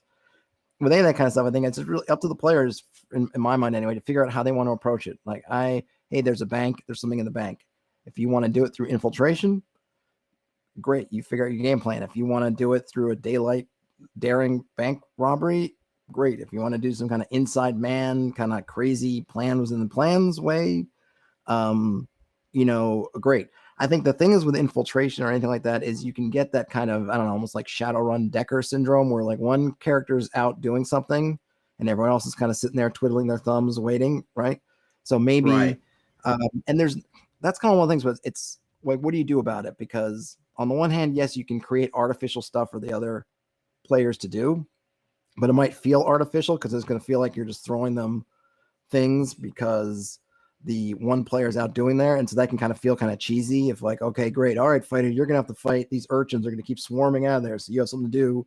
But the reality is we're just waiting for the thief to sneak their way around the interior. So that's almost more of a meta problem. Is how do you balance in that kind of scenario where depending on your party makeup, you could have one player whose character is doing the lion's share of the work and everyone else is waiting for that to end. Like how do you balance that in kind of game terms? Because yes, you can just artificially make stuff happen, but it's going to feel kind of cheesy, especially if they made a great plan. And then suddenly it's like, but the cops are showing up. And your reason for doing is you want to keep everyone involved, but the players are going, what the heck are the cops are showing up? I thought we had all this plan. I thought we had everything tagged out. Like we should be unknown, right? And it's kind of like, Yeah, no, that's a good point. And I think that hopefully if there is that situation going on, again, if you want to do that heist thing where everybody's involved and somebody's sitting in the van or whatever, I think it is ultimately going to probably be kind of boring for the person in the van. I don't know. I mean, generally, if I'm running something like that, either everybody's going in together or I do it as a one-on-one game with somebody. Like I've run some solo games that were heists or break-ins, which I think are really fun. I think if you've got a big group, though, right, I wouldn't artificially generate stuff. Hopefully they didn't just say, hey, we're going to sit back. Or you do it at the end of the session, or you do a special session for that one character if nobody else is really involved. yeah, you But definitely yeah, I just have to think get creative on the what kind you're of a saying, meta though, level. is really important. I think just like you said that you don't create set piece chase scenes, I wouldn't create set piece infiltrations either. I would create the space, and however they get in, they get in. If they decide they want to sneak in and infiltrate, cool. If they want to knock down the front door with all the fighters, that's also cool. Like I wouldn't plan it as an infiltration. Let the players do that. Make the players do all the work. Absolutely. That's the trick.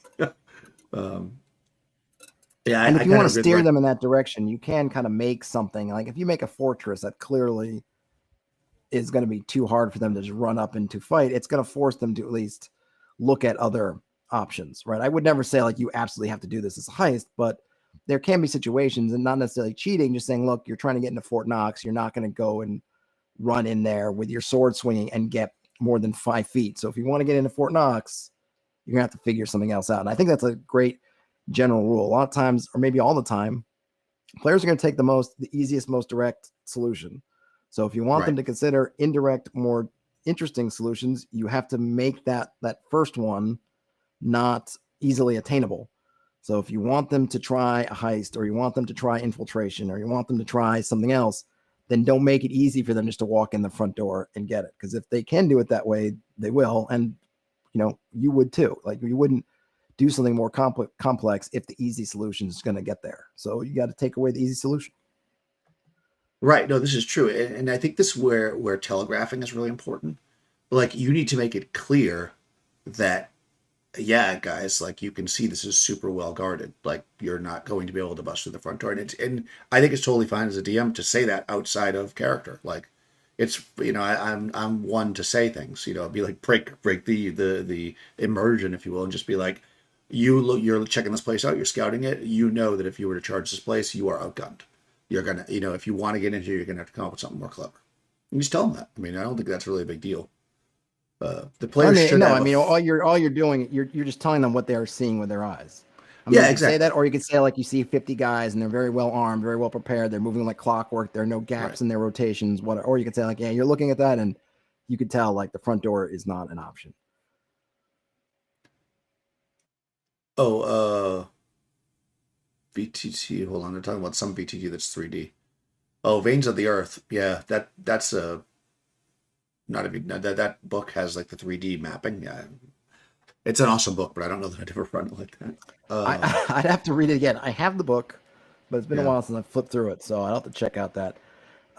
Yeah, there just seems like there's a lot. I mean, I can do yeah, I feel like roughly the 3D in my brain, but it's not even just me doing it, making right. sure all the characters are in on it, and and keeping it consistent. I mean, I'm sure it can be done. I'm not saying it can't be done. It's just an extra challenge that you always have to keep in mind, right? Then in our normal games, we only have to do it every once in a while. Maybe if there's a character who's flying or something else, but in a sense, when you have it with all the characters and all the NPCs and other creatures all at once, that's a fair amount of extra work.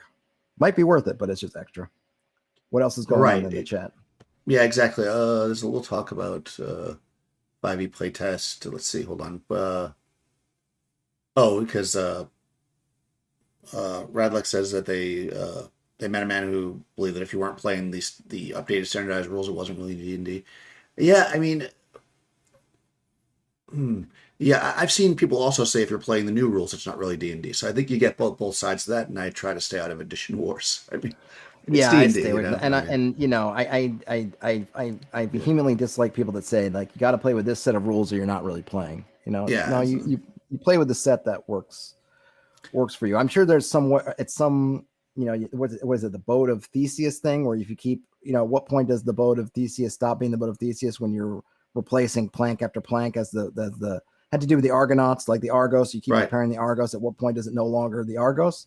But right, I'm not going to worry about that with D&D. As long as I'm telling people, hey, we're playing D&D, right. that's all that matters. And don't let some idiot on the internet tell you that you can't call it D&D or it's not D&D. Who cares what that mouth breather thinks? Just Yeah, I play agree your with that, game.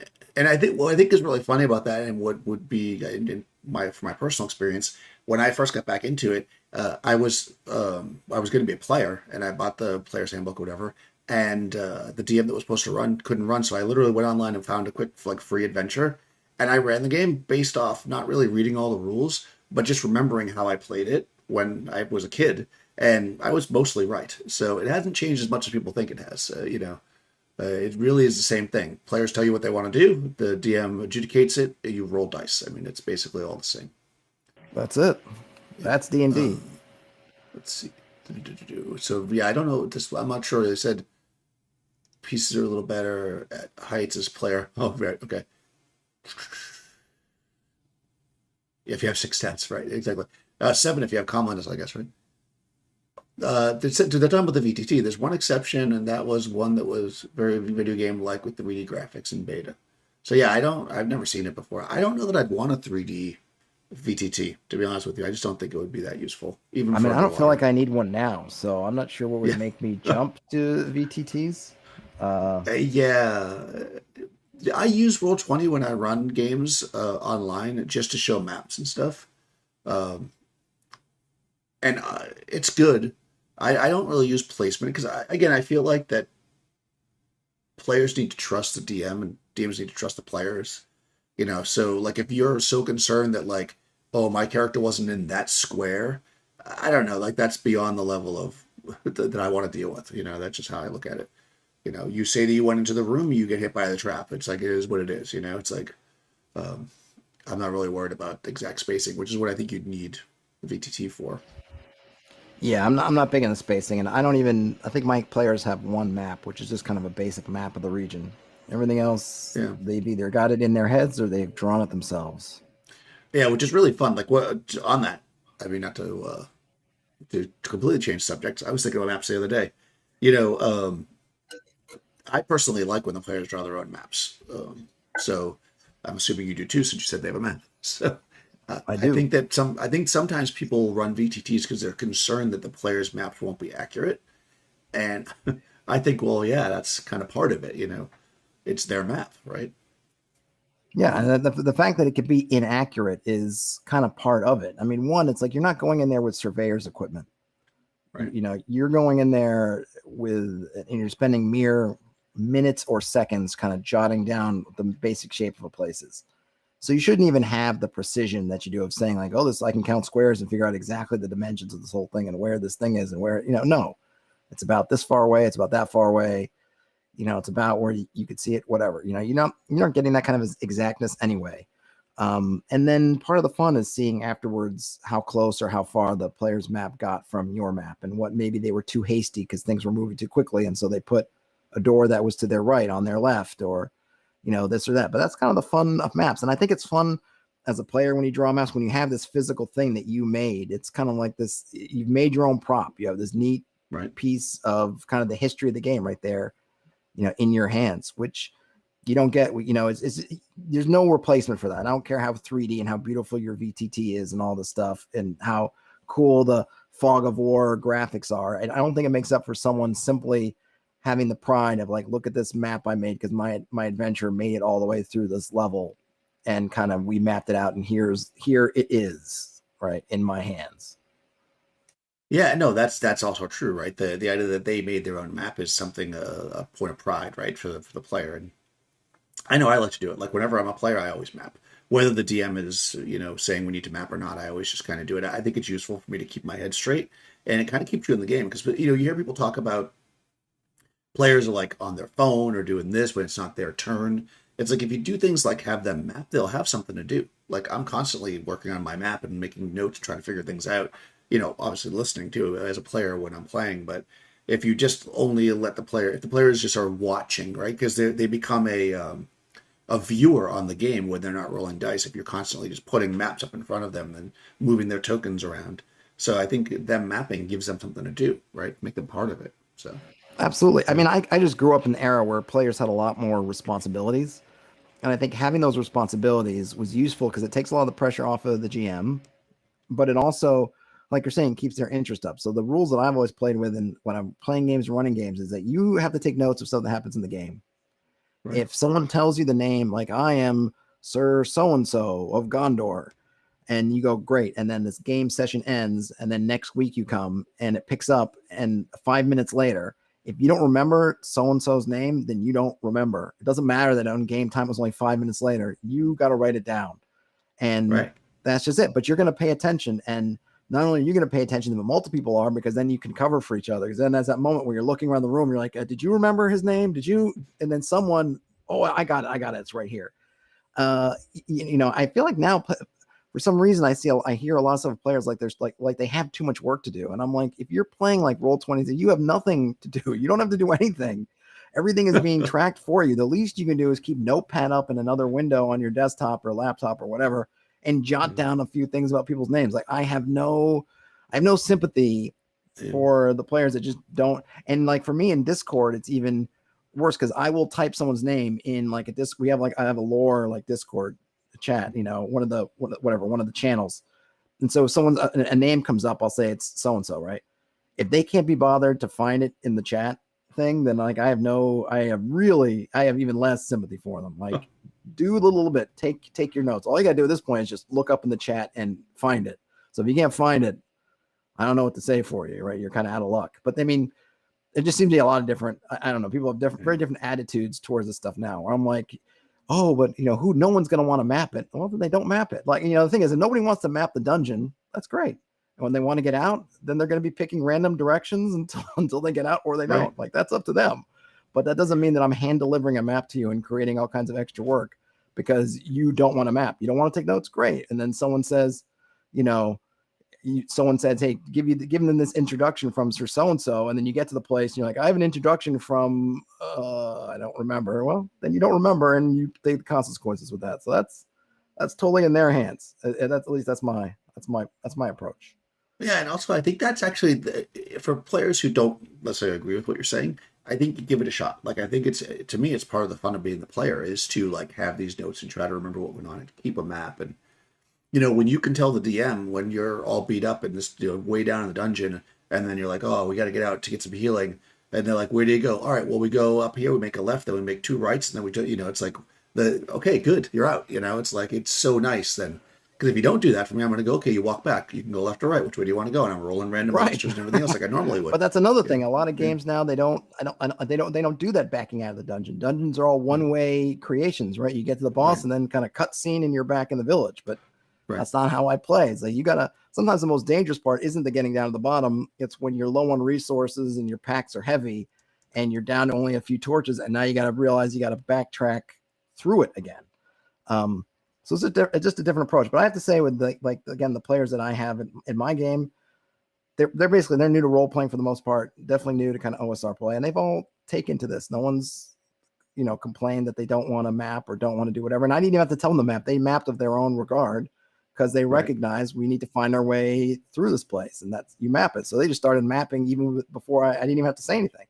So I think for GMs, you don't need to give your players a bunch of crutches before even they've said it's difficult, right? I would say, like, put the responsibilities on them, see how they respond. And then if you want to be a hard ass like me and just say, like, well, that's just, it is or it isn't, and you deal with it. Or if you want to then do whatever, but let them try it first. You don't need to introduce them, right, and put them in this kind of I'm going to take care of you mode when they probably can do it themselves. And it might be a better experience for them if they do it themselves.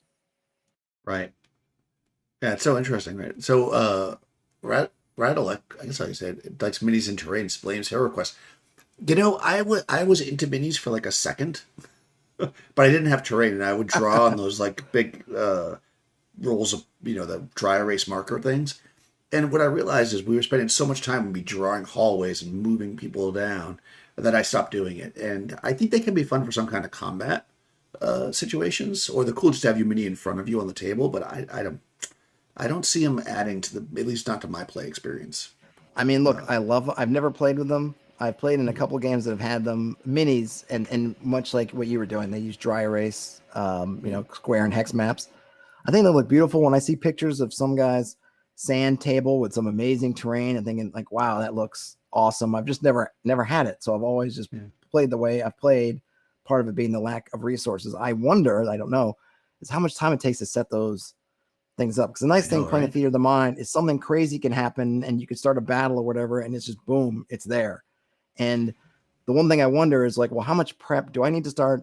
Because part of the thing I like is I don't have to prep a lot of specific encounters. I'll just run the encounters wherever they are and it's there. But if I had to it's hard enough to do with the VTT tools. I feel like setting up kind of good battle maps. But now if I have to physically have the terrain, have the buildings, have all these things, it's like, man, it just seems to put a lot of pressure and a lot of work that I don't have to do right now, because I can just say, hey, yeah, this happens. Boom, go. Right. Well, it really changes the way you play, right? Because if you have all this minis and terrain set up for your game that night, for your big scene, and then the players decide to go somewhere else, do you just not have minis then where they go, or do you have to funnel them into the scene that you already created because that's what you're ready for?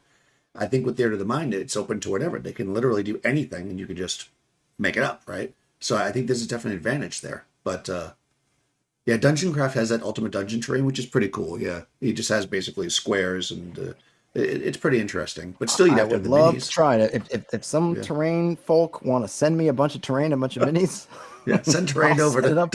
I'll send it up, set up, and send it over. But like 2 years ago, whenever the last GaryCon was, I played in a Frog God Games white box game, and they had like the Dungeon Forge or wherever it's called. Dungeon something, but the one that sells all the really awesome terrain, and they had this awesome dungeon setup, and I was like, oh, I want to play in that, so cool. But the reality is, we sat around the table and played just like we always do, and once in a while we'd reach up and like move our minis around. Like, it didn't add anything, to be honest, to me, but it was awesome to look at. What was it, Matt Finch, when he was running his OD&D or OSR kind of campaigns? I love that he had all the 3D printed stuff, but it just seemed like a lot of work for, like you're saying. It looked cool in the video. You see it, and you see your guy literally standing before the door and all this stuff. Like, that's neat. But yeah, the reality is that's a lot of work for probably minimal gain, or maybe even no gain, just as far as experience goes, right? But I think they look amazing. And yeah, if somebody wants to invite me to their souped up home game or send me a bunch of stuff, I'm happy to try it. Exactly. But it's also a big investment to get in from zero. I don't really have any minis, so I'd have to be starting from scratch. And I think if you like painting them and like doing all that stuff, then that's another part of the hobby, which is also cool. So yeah, Dwarven Forge, thanks, Linky and So6. Oh, so Dungeons. This is interesting. DC, so I'm assuming you mean Dungeon Crafts. Dungeon Terrain is really cool, but get away from the grid. What do you? I'm curious what you do with the grid. Are you that precise? And I have to say, okay, it might be a little bit because of my experience as a player. But when I first got back into 5e, I played a few games where people were so much on the grid, and like they'd be like, "All right, I'm going to cast my fireball," and then literally take like rulers and be like, "Okay, if I put it here, it'll touch the maximum number of enemies. It won't hit any player characters." And I was just like, "Really? Isn't this supposed to be happening like in an instant?" Kind of, I wasn't even the DM. I wouldn't have allowed the player to sit there for 10 minutes figuring that shit out. I was like, "Your character doesn't have rulers and maps and shit." That was the same, and we actually had sort of pre-cut things for these different things. So the guy had like a triangular piece that you could lay down and see. I mean, I get it, and we did it in 3.30 and in 3.5, which is that one GM who ran with minis. It's kind of the longest experience I had playing with minis, and they would do that. They had these pieces they could lay down, but for me, I'll do something like, here it's going. I'll kind of look, there's 18 goblins. I'll say, okay, maybe at most 8 or 9 of them you can catch. So I'll say, okay, 1d8 or 2d4 plus 1. That's how many goblins you're going to get. And then maybe I'll see from the fictional positioning, are there any PCs in the vicinity? Yes, no, kind of figure it out from there and kind of guesstimate. I think if you start that way, it's easier to keep people in that flow. I could see if people had started out one way, and they're used to such high precision, it could be hard, or a long journey for them. Might need to help them along is to letting go of that precision, because it can be difficult. And I used to get into arguments with people who were just arguing like, no, you need to have a board, you need to have minis, you need to whatever. Like, no, you don't. But what about this? What about the precision? I'm like, well, you have to let the precision go. You're not that precise, but you're not that precise in real life either, because you don't have, you're not sitting there with the tools to eke out the perfect angle. You were just going fireball and off it goes, right? So you have to I know when I cast a fireball, I do it that way. I don't But some folks have issues with that, and I think it even comes down to some people are just more into that, like sticking on those details and the kind of the mathematical precision. I remember at least one guy, I just couldn't get them to like turn the corner on that. It just kept coming out to but, and it's like, no, you just don't have it. Like, that's it. You just play without it. The game still works. It's still fine, because people have been, cones, and like you can go to the AD&D, whatever, where I think was the monster manual where it shows you cone, line, whatever. And guess what? People played it with minis, and they also played it without minis, and it worked just fine. You just have to make some concessions because you don't have rulers or whatever, and then you just play. But it's hard. Yeah, I agree. Yeah, Fullmaster is saying that some players need visual references. They are referring back to some players with AH. Hold on, I probably said it wrong. But people, they can't remember where they were, and they have to keep repeating themselves. I get that, I guess, too. If you have maybe, especially, or if you're playing with maybe somebody who can't. Yeah, you have to adapt to your group, right? If you have a table that has certain needs, and you have to adapt to those needs. I'm not anti playing. No, me neither. You just gotta. Well, and I think that's a good reason to do it, right? Like if you have, let's say, young players or somebody who can't concentrate, or they're quickly or easily lose their concentration, then it's good to be like, oh, you're over here. But those same players aren't the ones busting out the rulers that we're talking about. I wouldn't imagine. That's a different kind of thing. But yeah, it's super interesting. I mean, a lot of people are ADHD. Sorry, if I said it wrong. Yeah, I get that. I mean, listen, I have players that forget where they are too. I forget where I am, and I'm running the game. Exactly. And when it comes to like fireballs and stuff, keeping it loose, but you would have a general understanding, like, hey, listen, if you throw a fireball into this room, you're going to get your I other. Lost you, Daniel. Oh, I am. Oh, how about now? Yep. Well, I hear you, but I know you're. Oh, there you go. You're moving again. Oh, weird. I think you're good. We had a glitch. I forget what I was saying. I was, and it was the most important point of the day. Oh, like you might want to tell the wizard, hey, listen, you got to throw a fireball in here. You don't know exactly how big the room is, but you're likely going to hit some of your friends. Like that kind of stuff, I think, is all you really need. I don't think you need the precision of the, control in the angle. I mean, for me personally. But, that's me. Yeah. Well, ultimately, you got to find the way that you like to play and that your players like to play. Right. I mean, I can talk about what works for me.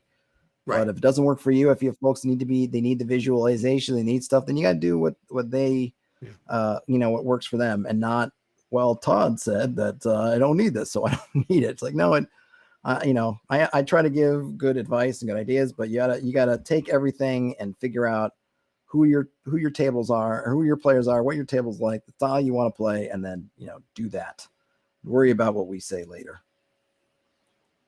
We're doing so good with cameras and audio. Oh yeah, hope it keeps up. Well, this time I turned on my air conditioner and opened the back of the camera, so hopefully we won't have that issue. I think I'm still fine. I forgot about that. Yeah, we had to keep crapping on it last time. I just use a simple webcam, so it doesn't overheat. So that's one good thing. I probably should just do that, but they have 4K webcams now too. You probably, I don't know, you must know about them. Have you seen any of those in your other capacities for the 4K webcams? Yeah, there's a lot of really good webcams, but like I already have a camera, so I just feel like it's just easier for me to use a camera. But yeah, I haven't really. Yeah, I am actually a very low tech person for somebody who's in a high tech industry. So when stuff stops working, I'm always like, I don't know. Yeah, wow, that's funny. We should do a whole thing on minis because apparently this is also why movement amount should be by die roll and spell should roll for accuracy. Should. I don't know about that. You could do that. Like, hey, there's all kinds of different styles. Yeah, you could say, listen, I want to throw a fireball, and I think I can get it in an area where it's not going to hit my party. And I might say to the DM, well, if you want to try that, you're going to make something out of check. That goes back to our original thing, which is rulings, right? You could make a ruling about that. Because you definitely find that or a house rule. A house rule, yeah. Because the idea is like, right, like, do you know, like a fireball goes 120 feet. It's easy enough to say, I'm going to shoot that kobold with my fireball, 100 feet away. But to say, well, I want to have it land 80 feet away instead, so that, that you might make somebody roll for, even though technically, I guess that's not in the rules. Yeah. So I think there's part of it where you have to get into, and gosh, we could probably go on a ton about sort of the simulation aspects versus the gaming aspects, right? Because on the simulation aspect, you say, yeah, 80 feet, it's not perfect, whatever. But remember, particularly in OSR, right? A wizard only has a couple spell slots. It's not like an archer who has probably 300 arrows on their back. They probably maxed out their amount of arrows. So if there's some difficulty to hitting that kobold, next round they can just fire another one out.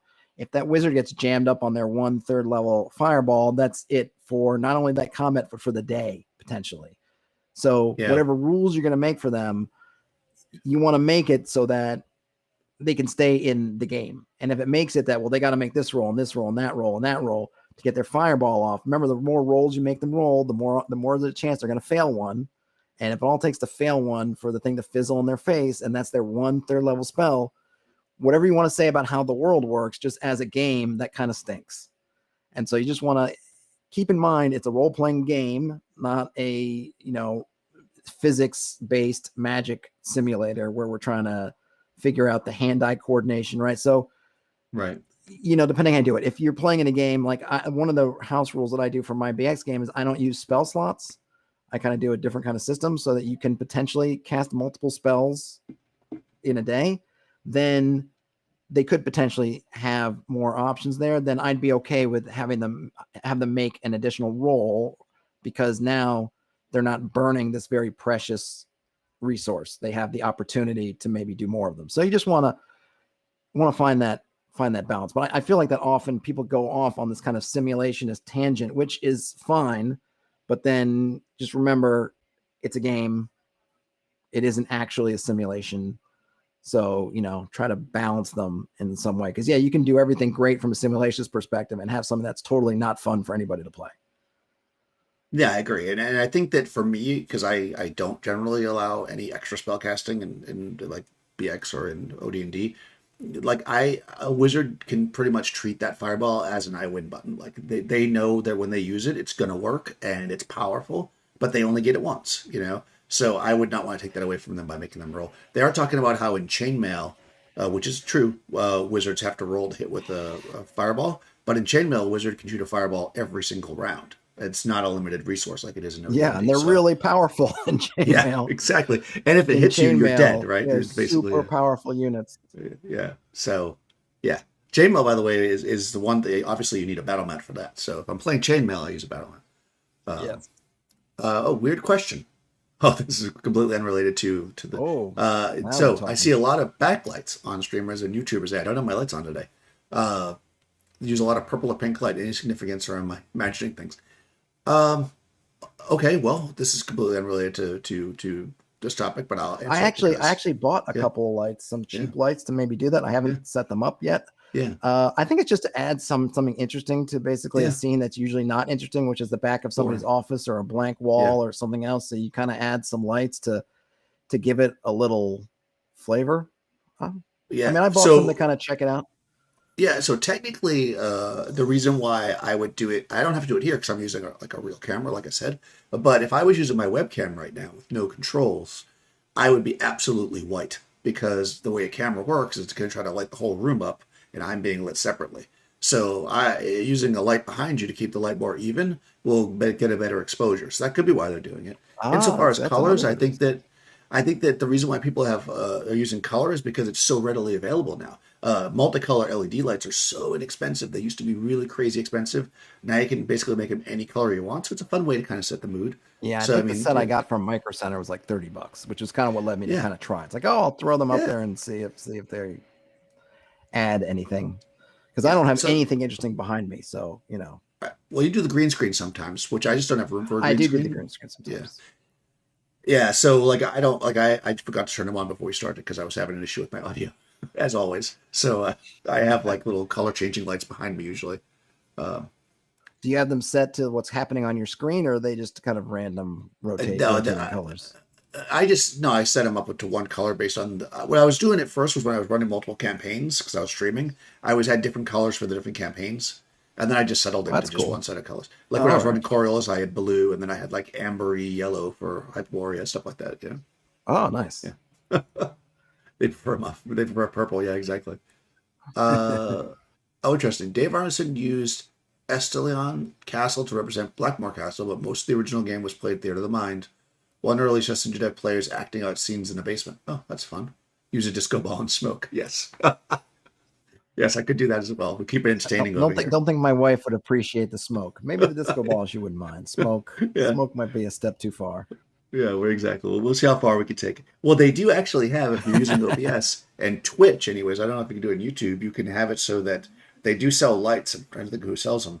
And lights that they can change by Twitch actions. So you can have like people write stuff in your Twitch chat and it will change the colors, which is pretty cool. Oh, that's kind of Yeah. cool. I might have to check Yeah, that I've out. seen I've that been doing before. video games on Twitch a little bit. I still put them on YouTube Yeah. eventually, but Yeah, I don't know much about video games, so I don't know I much wouldn't know either. what I'm to. playing. I'm the two I'm playing that I've only streamed a couple right now. It's Foundation, which is kind of you're building a medieval town, and then Lord of the Rings Nice. Online because I've been listening to these great audio podcasts about Lord of the Rings, so it's kind of got me itching to do some different things there. So that's it. Oh, cool. Yeah, it sounds cool. I see them pop up. The Foundation one on your channel, but I will not Yeah, watch it's that kind show. of fun. It's kind of like a Sim City kind of thing, but it's a medieval town. I mean, simplified. What else Very is going cool. on in the chat? Any? All right, no, that's now we're talking about lighting. See, this is what happens is it shifts the. Hold on, IIRC. Hold on, IRC. Hold on, that means something. Yeah, if they recall That's a correctly. of our If I content. There we recall go. correctly, I believe Okay, it's all right. In the something. original chainmail, wizards had to roll for placement of the fiber. Oh, okay, that's the same thing I said. Yeah, that's 100% true. That's the lighting question. Giants But no D and they're D the had scatter. parameters of the wizard and chainmail were a bit different.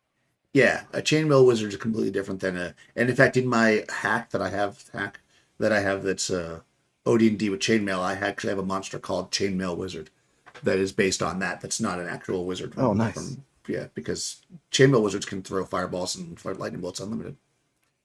Yeah, talking about green screens. Yeah, I think we kind of. Oh, I did make notes for myself about things that I want to mention. Let me look at my quick notes before we Oh, I like that. Yeah, wrap up here. let's see that. I made no notes. All right, So so they are as follows. Rule 0, we talked about rulings. Rule of cool, which actually Redcap's brought up. Oh, is there too much power in the DM with Rule 0? We kind of talked about that. Yeah, we thought it was a D&D channel. Exactly. with with with Is it great power fair? comes great responsibility. Yeah, and What like was I that one? say, is it fair that the DM has all that power? I think we kind of talked about that a little bit. Oh, and then I also talked about how.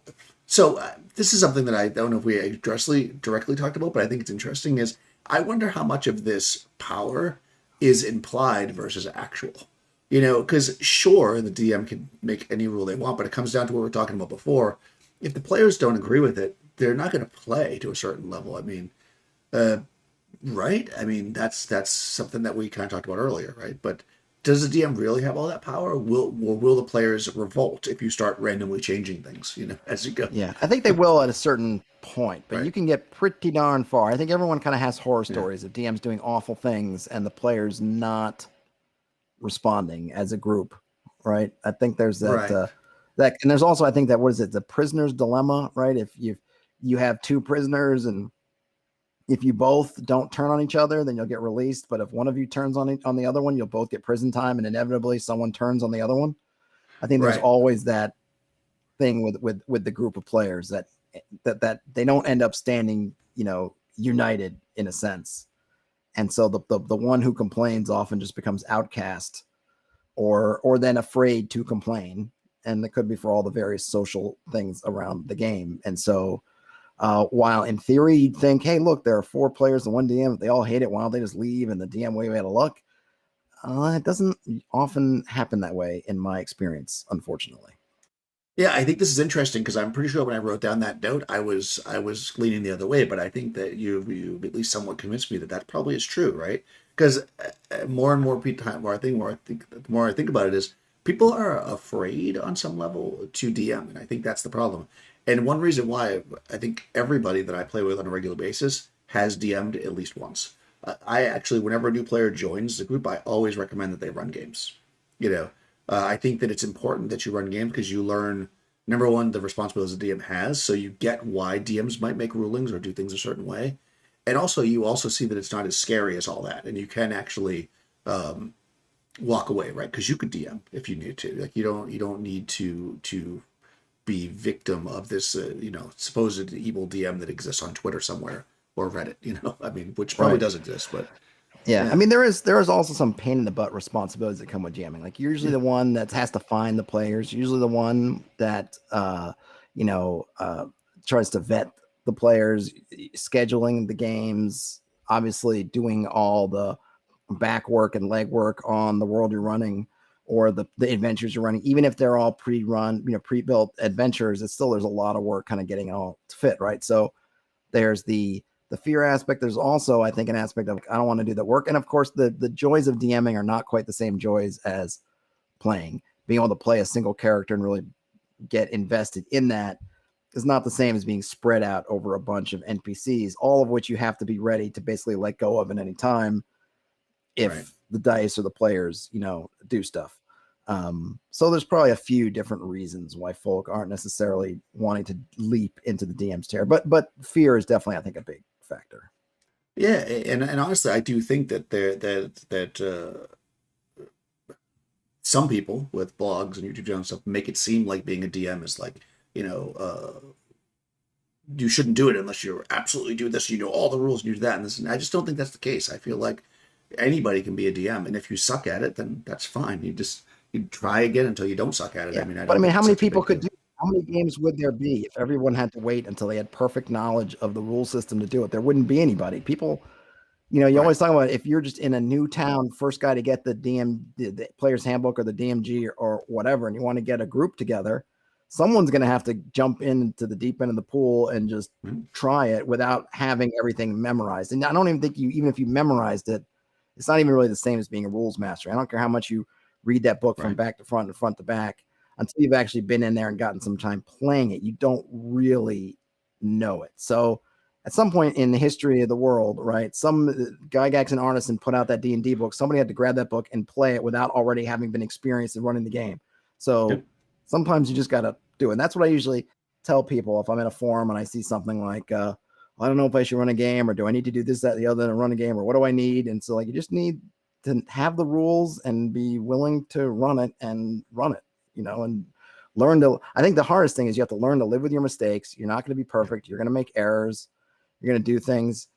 You have to do that kind of Ted Lasso thing and pretend you have the mind of a goldfish, forget the mistakes you've made, acknowledge them, then move on and, play again the next week and you'll get better at it. Yeah, 100%. And it's funny there. I used to be part of this. Well, I still am part of it, I guess. One shot gaming group. It was called. It was a Facebook group where you'd look for games, and we had a meme that we used to be constantly posting because there'd be people that'd be like, oh, will somebody run a game for me? And the meme was always just like a bunch of people all saying the same thing. Nobody will run a game. And like, of course, there's a million of them. It's like one of them could run the game. It's like if you nobody will run a game for you, run a game. I think that's really something that people need to embrace more. And if you're gonna play fifth edition, the rules are free. There's a free version of the rules online. There's tons of free adventures. I mean, it's just jump into it. It's not that hard. Yeah, that's the other thing is people will. I got into it at least a couple times. I see people posting all these crazy numbers about how much all the D&D books are, and it's like, yeah, if you buy all the hardbacks, you deal with that. But guess what? You can run the games completely free and legally, not like you used to do back in the day where you're doing photocopies. You go to the library and you pull it out and you like literally they are giving you the basic rules for free. Just got to go get them. That's it. And then you just need some dice or your phone that has a dice app and you're ready to go. There's the least, the lowest barrier I think that there's ever been to playing. Yeah, 100%. Yeah, it's coming of age to become a dungeon master. Yes, I agree. Matt Colville has a bunch of videos early on telling you about how to start being a DM. Yeah, those are good videos. I don't need to promote Matt Colville. He's got 16 trillion YouTubers promoting him already. But if you don't know who he is and you're watching this right now, go watch Matt Colville. Yeah, but yeah, he's really good. Really good stuff there. He's actually got he's into this like war, kind of more of a wargaming thing lately. I guess I haven't been following it, but I mean, I followed him when he was he's doing his campaign diaries, and he's always had kind of at least some kind of war. It's kind of, I guess, when you get into domain management, kind of having sort of battles and things in that element. So I think he's kind of had that, but he's been promoting, which is cool. He's taking this thing, part of the game that he's been interested in, and kind of bringing it back to kind of a more prominent level, which I'm all down for. Yeah, me too. And you could do that too. You're watching this right home. You too could do that. You too could. Anything else? I think we covered this as much as I feel we need to. All right. Is there anything left in the chat? Nope.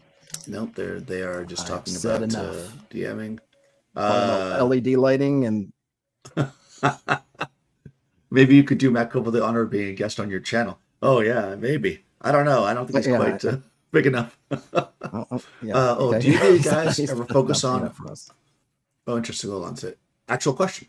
Do either of you guys ever focus on above world politics and events in your games, or do you focus on in-dungeon events? Any fun examples? Well, you want to go first, or should I go first? Yeah, I mean, if you have something, or if you need a minute to think about it, I have something.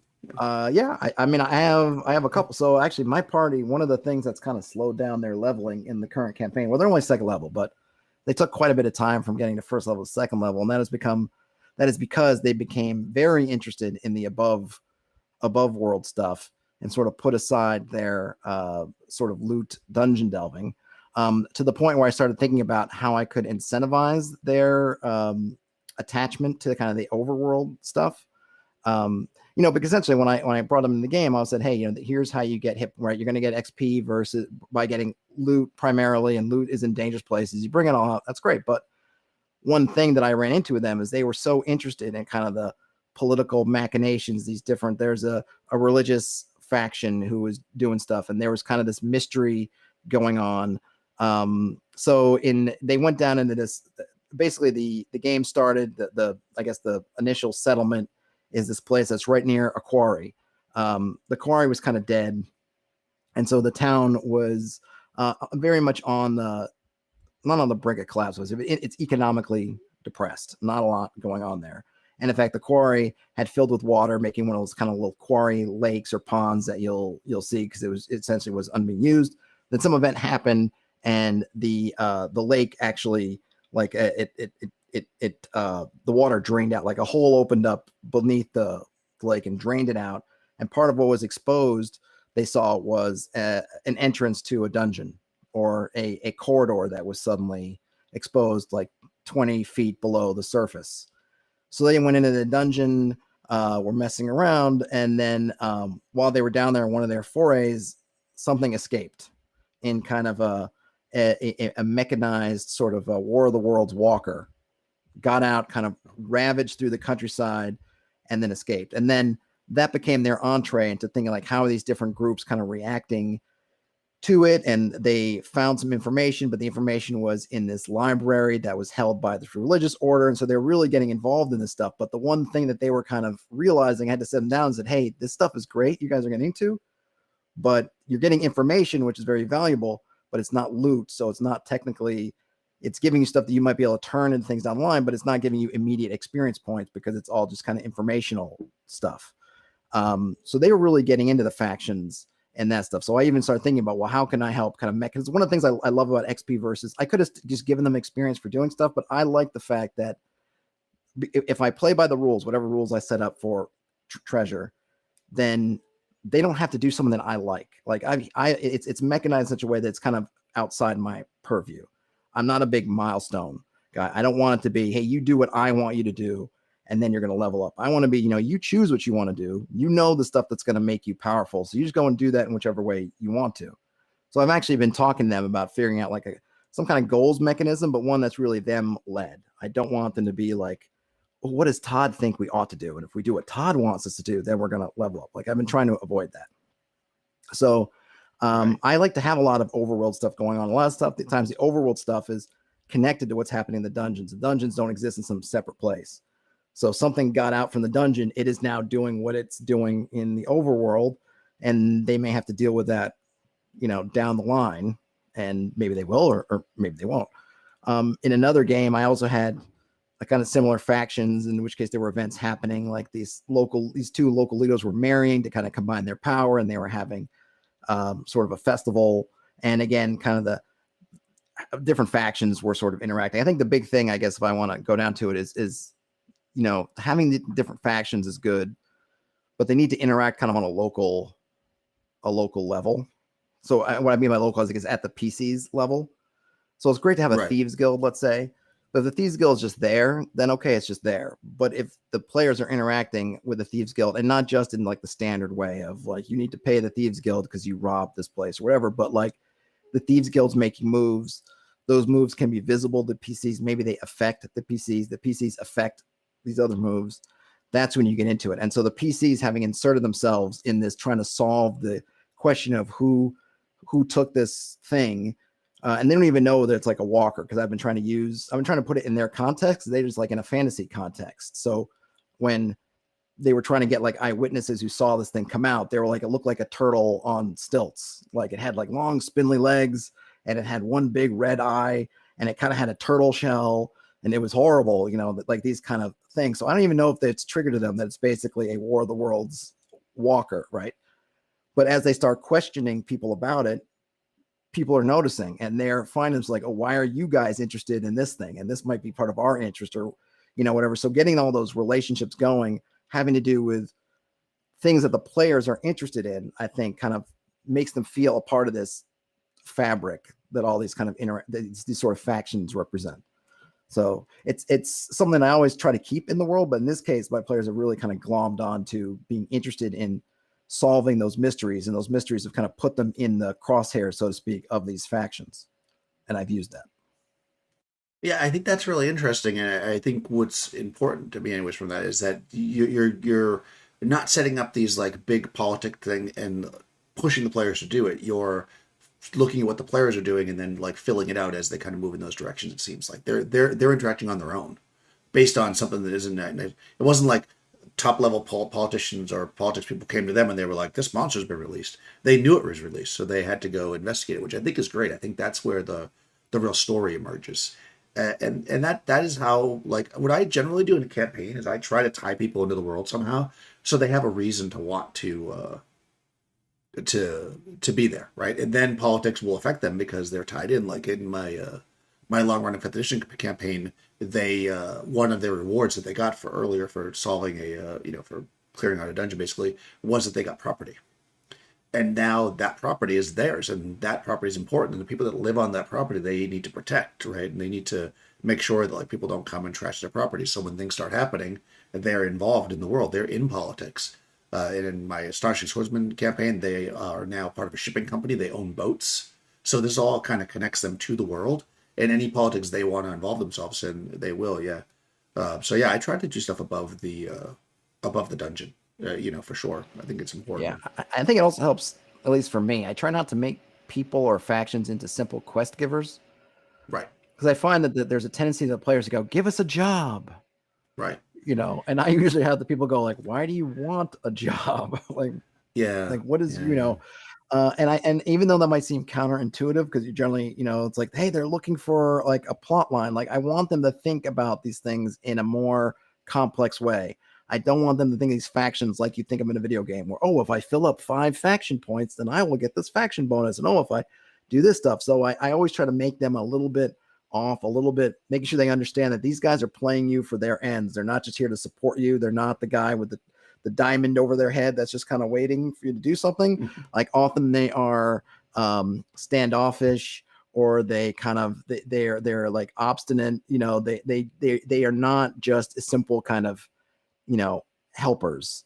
I try to have them kind of stand apart to let the players know, hey, these are not like your allies. Like you're going to get in there and start playing games with them. They're going to get in, and that the world, and this is kind of the world they asked for, which was sort of like high intrigue and things like that. That they're complicated. If you guys play yourselves like these like super honest saps, then they're going to how to treat you. Like you need to kind of keep things close to the vest, and you need to be careful what you tell these different groups, and don't just blindly go and do what all these guys tell you to do because they want you to do them. And part of developing all of that is make sure they see that these guys, there's not like one good group and one bad group. It's like, no, they all have their ends, and you're going to get in that mix. You're going to need to try to figure out, what's going to get you where they're going, because they're all trying to use you to get where, they want to go. Right, exactly. I mean, that makes a lot of sense. And what's interesting about that is, right, you should always remember that with NPCs that they have their own goals, right? Like they're hiring the party to do something if they're going to do that because they don't want to do it because it's dangerous. It's not like they're doing it because they're hey, let's give you gold. I tend to not. I try to run not too many things where people get hired anyways. I like more rumors and letting players kind of find their own way. I think that tends to work better for people doing what they want. But yeah. So I don't use a lot of Totally. Plus, factions in that then you sense, get to but see what they really want to do, right? right, Because if you give them like, here's your job, then they're probably gonna take it because they recognize, oh, here's what the GM wants us to do. But to the extent that you can give them choices without putting them in that analysis paralysis concept. And I've really tried to highlight to these guys, like, hey, you figure out what you want to do and you do it. Don't worry about what you think I want you to do. Like, because I'm telling them, like, I don't care. You guys do what you want. If you get down halfway through the dungeon and you're like, I want to go see some trees, or I don't like this anymore, then leave. Like, don't feel like, the consequences will happen if you open doors in the dungeon, don't close them again, and there's stuff back there that gets out. Hey, that's going to happen. But, you do what you want to do. And so by giving them rumors or giving them possibilities, you can really fine tune, oh, these are the kind of jobs that they want to do, and they can do them, as opposed for me trying to, and I could try to find what they want to do. And maybe over time I'll nail down and say, oh, I know exactly what they want to do. So I can just give that to them. But really, it gives them choices, allows you to see what they like, what their characters like, and lets you kind of plan the game, more according to what they really want to do. Because I'm happy running whatever. It doesn't matter to me. yeah, and even if you come into it like you're a DM and you're like, yeah, but I have this idea of this dragon that's doing all these things, and that's what I want to be the main thing. You can have lots of ways to approach it by having different types of things going on. Maybe these people are in trouble because the dragon's been in their sheep or whatever. Maybe there's like some kind of strange disease going on because the dragon's living. Like you can tie all kinds of things in. So from the player's point of view, they hear it like, oh, do we want to help these poor farmers? Do we want to figure out what's going on over here with this religious thing? And it's all different stuff that's tied into the one big theme that they can come to. If you're a type of DM that starts with the theme first, because some people do like to start that way. I usually try to let Oh it yeah, grow. themes are great. I mean, Yeah, they just have to be broad enough and flexible enough. Like a theme of a yeah, dragon can go in so many different ways that the dragon right. can start in the background, and then you can kind of build up, and then you still have room to organically do everything you want to do and still have the dragon. I think Right. you can get locked into too narrow of a scenario, and then you don't see there's a way out, and the players don't see that there's a way out, and everyone's kind of, it makes it less, the experience just becomes too locked in. I guess I don't really have a better word. Kind of it becomes that kind of railroad scenario, right? Where you're saying, no, this is where you have to be because of this thing. And the players are trying to break out. But having different things is kind of, they start off in the background, and if the players move towards it, then it moves into the foreground. If the players move a different direction, then it stays in the background, and you can play with all the kinds of world altering events. Like, yeah, if they're in this town and the dragon's menacing it and it's 100 miles away, and then it's 75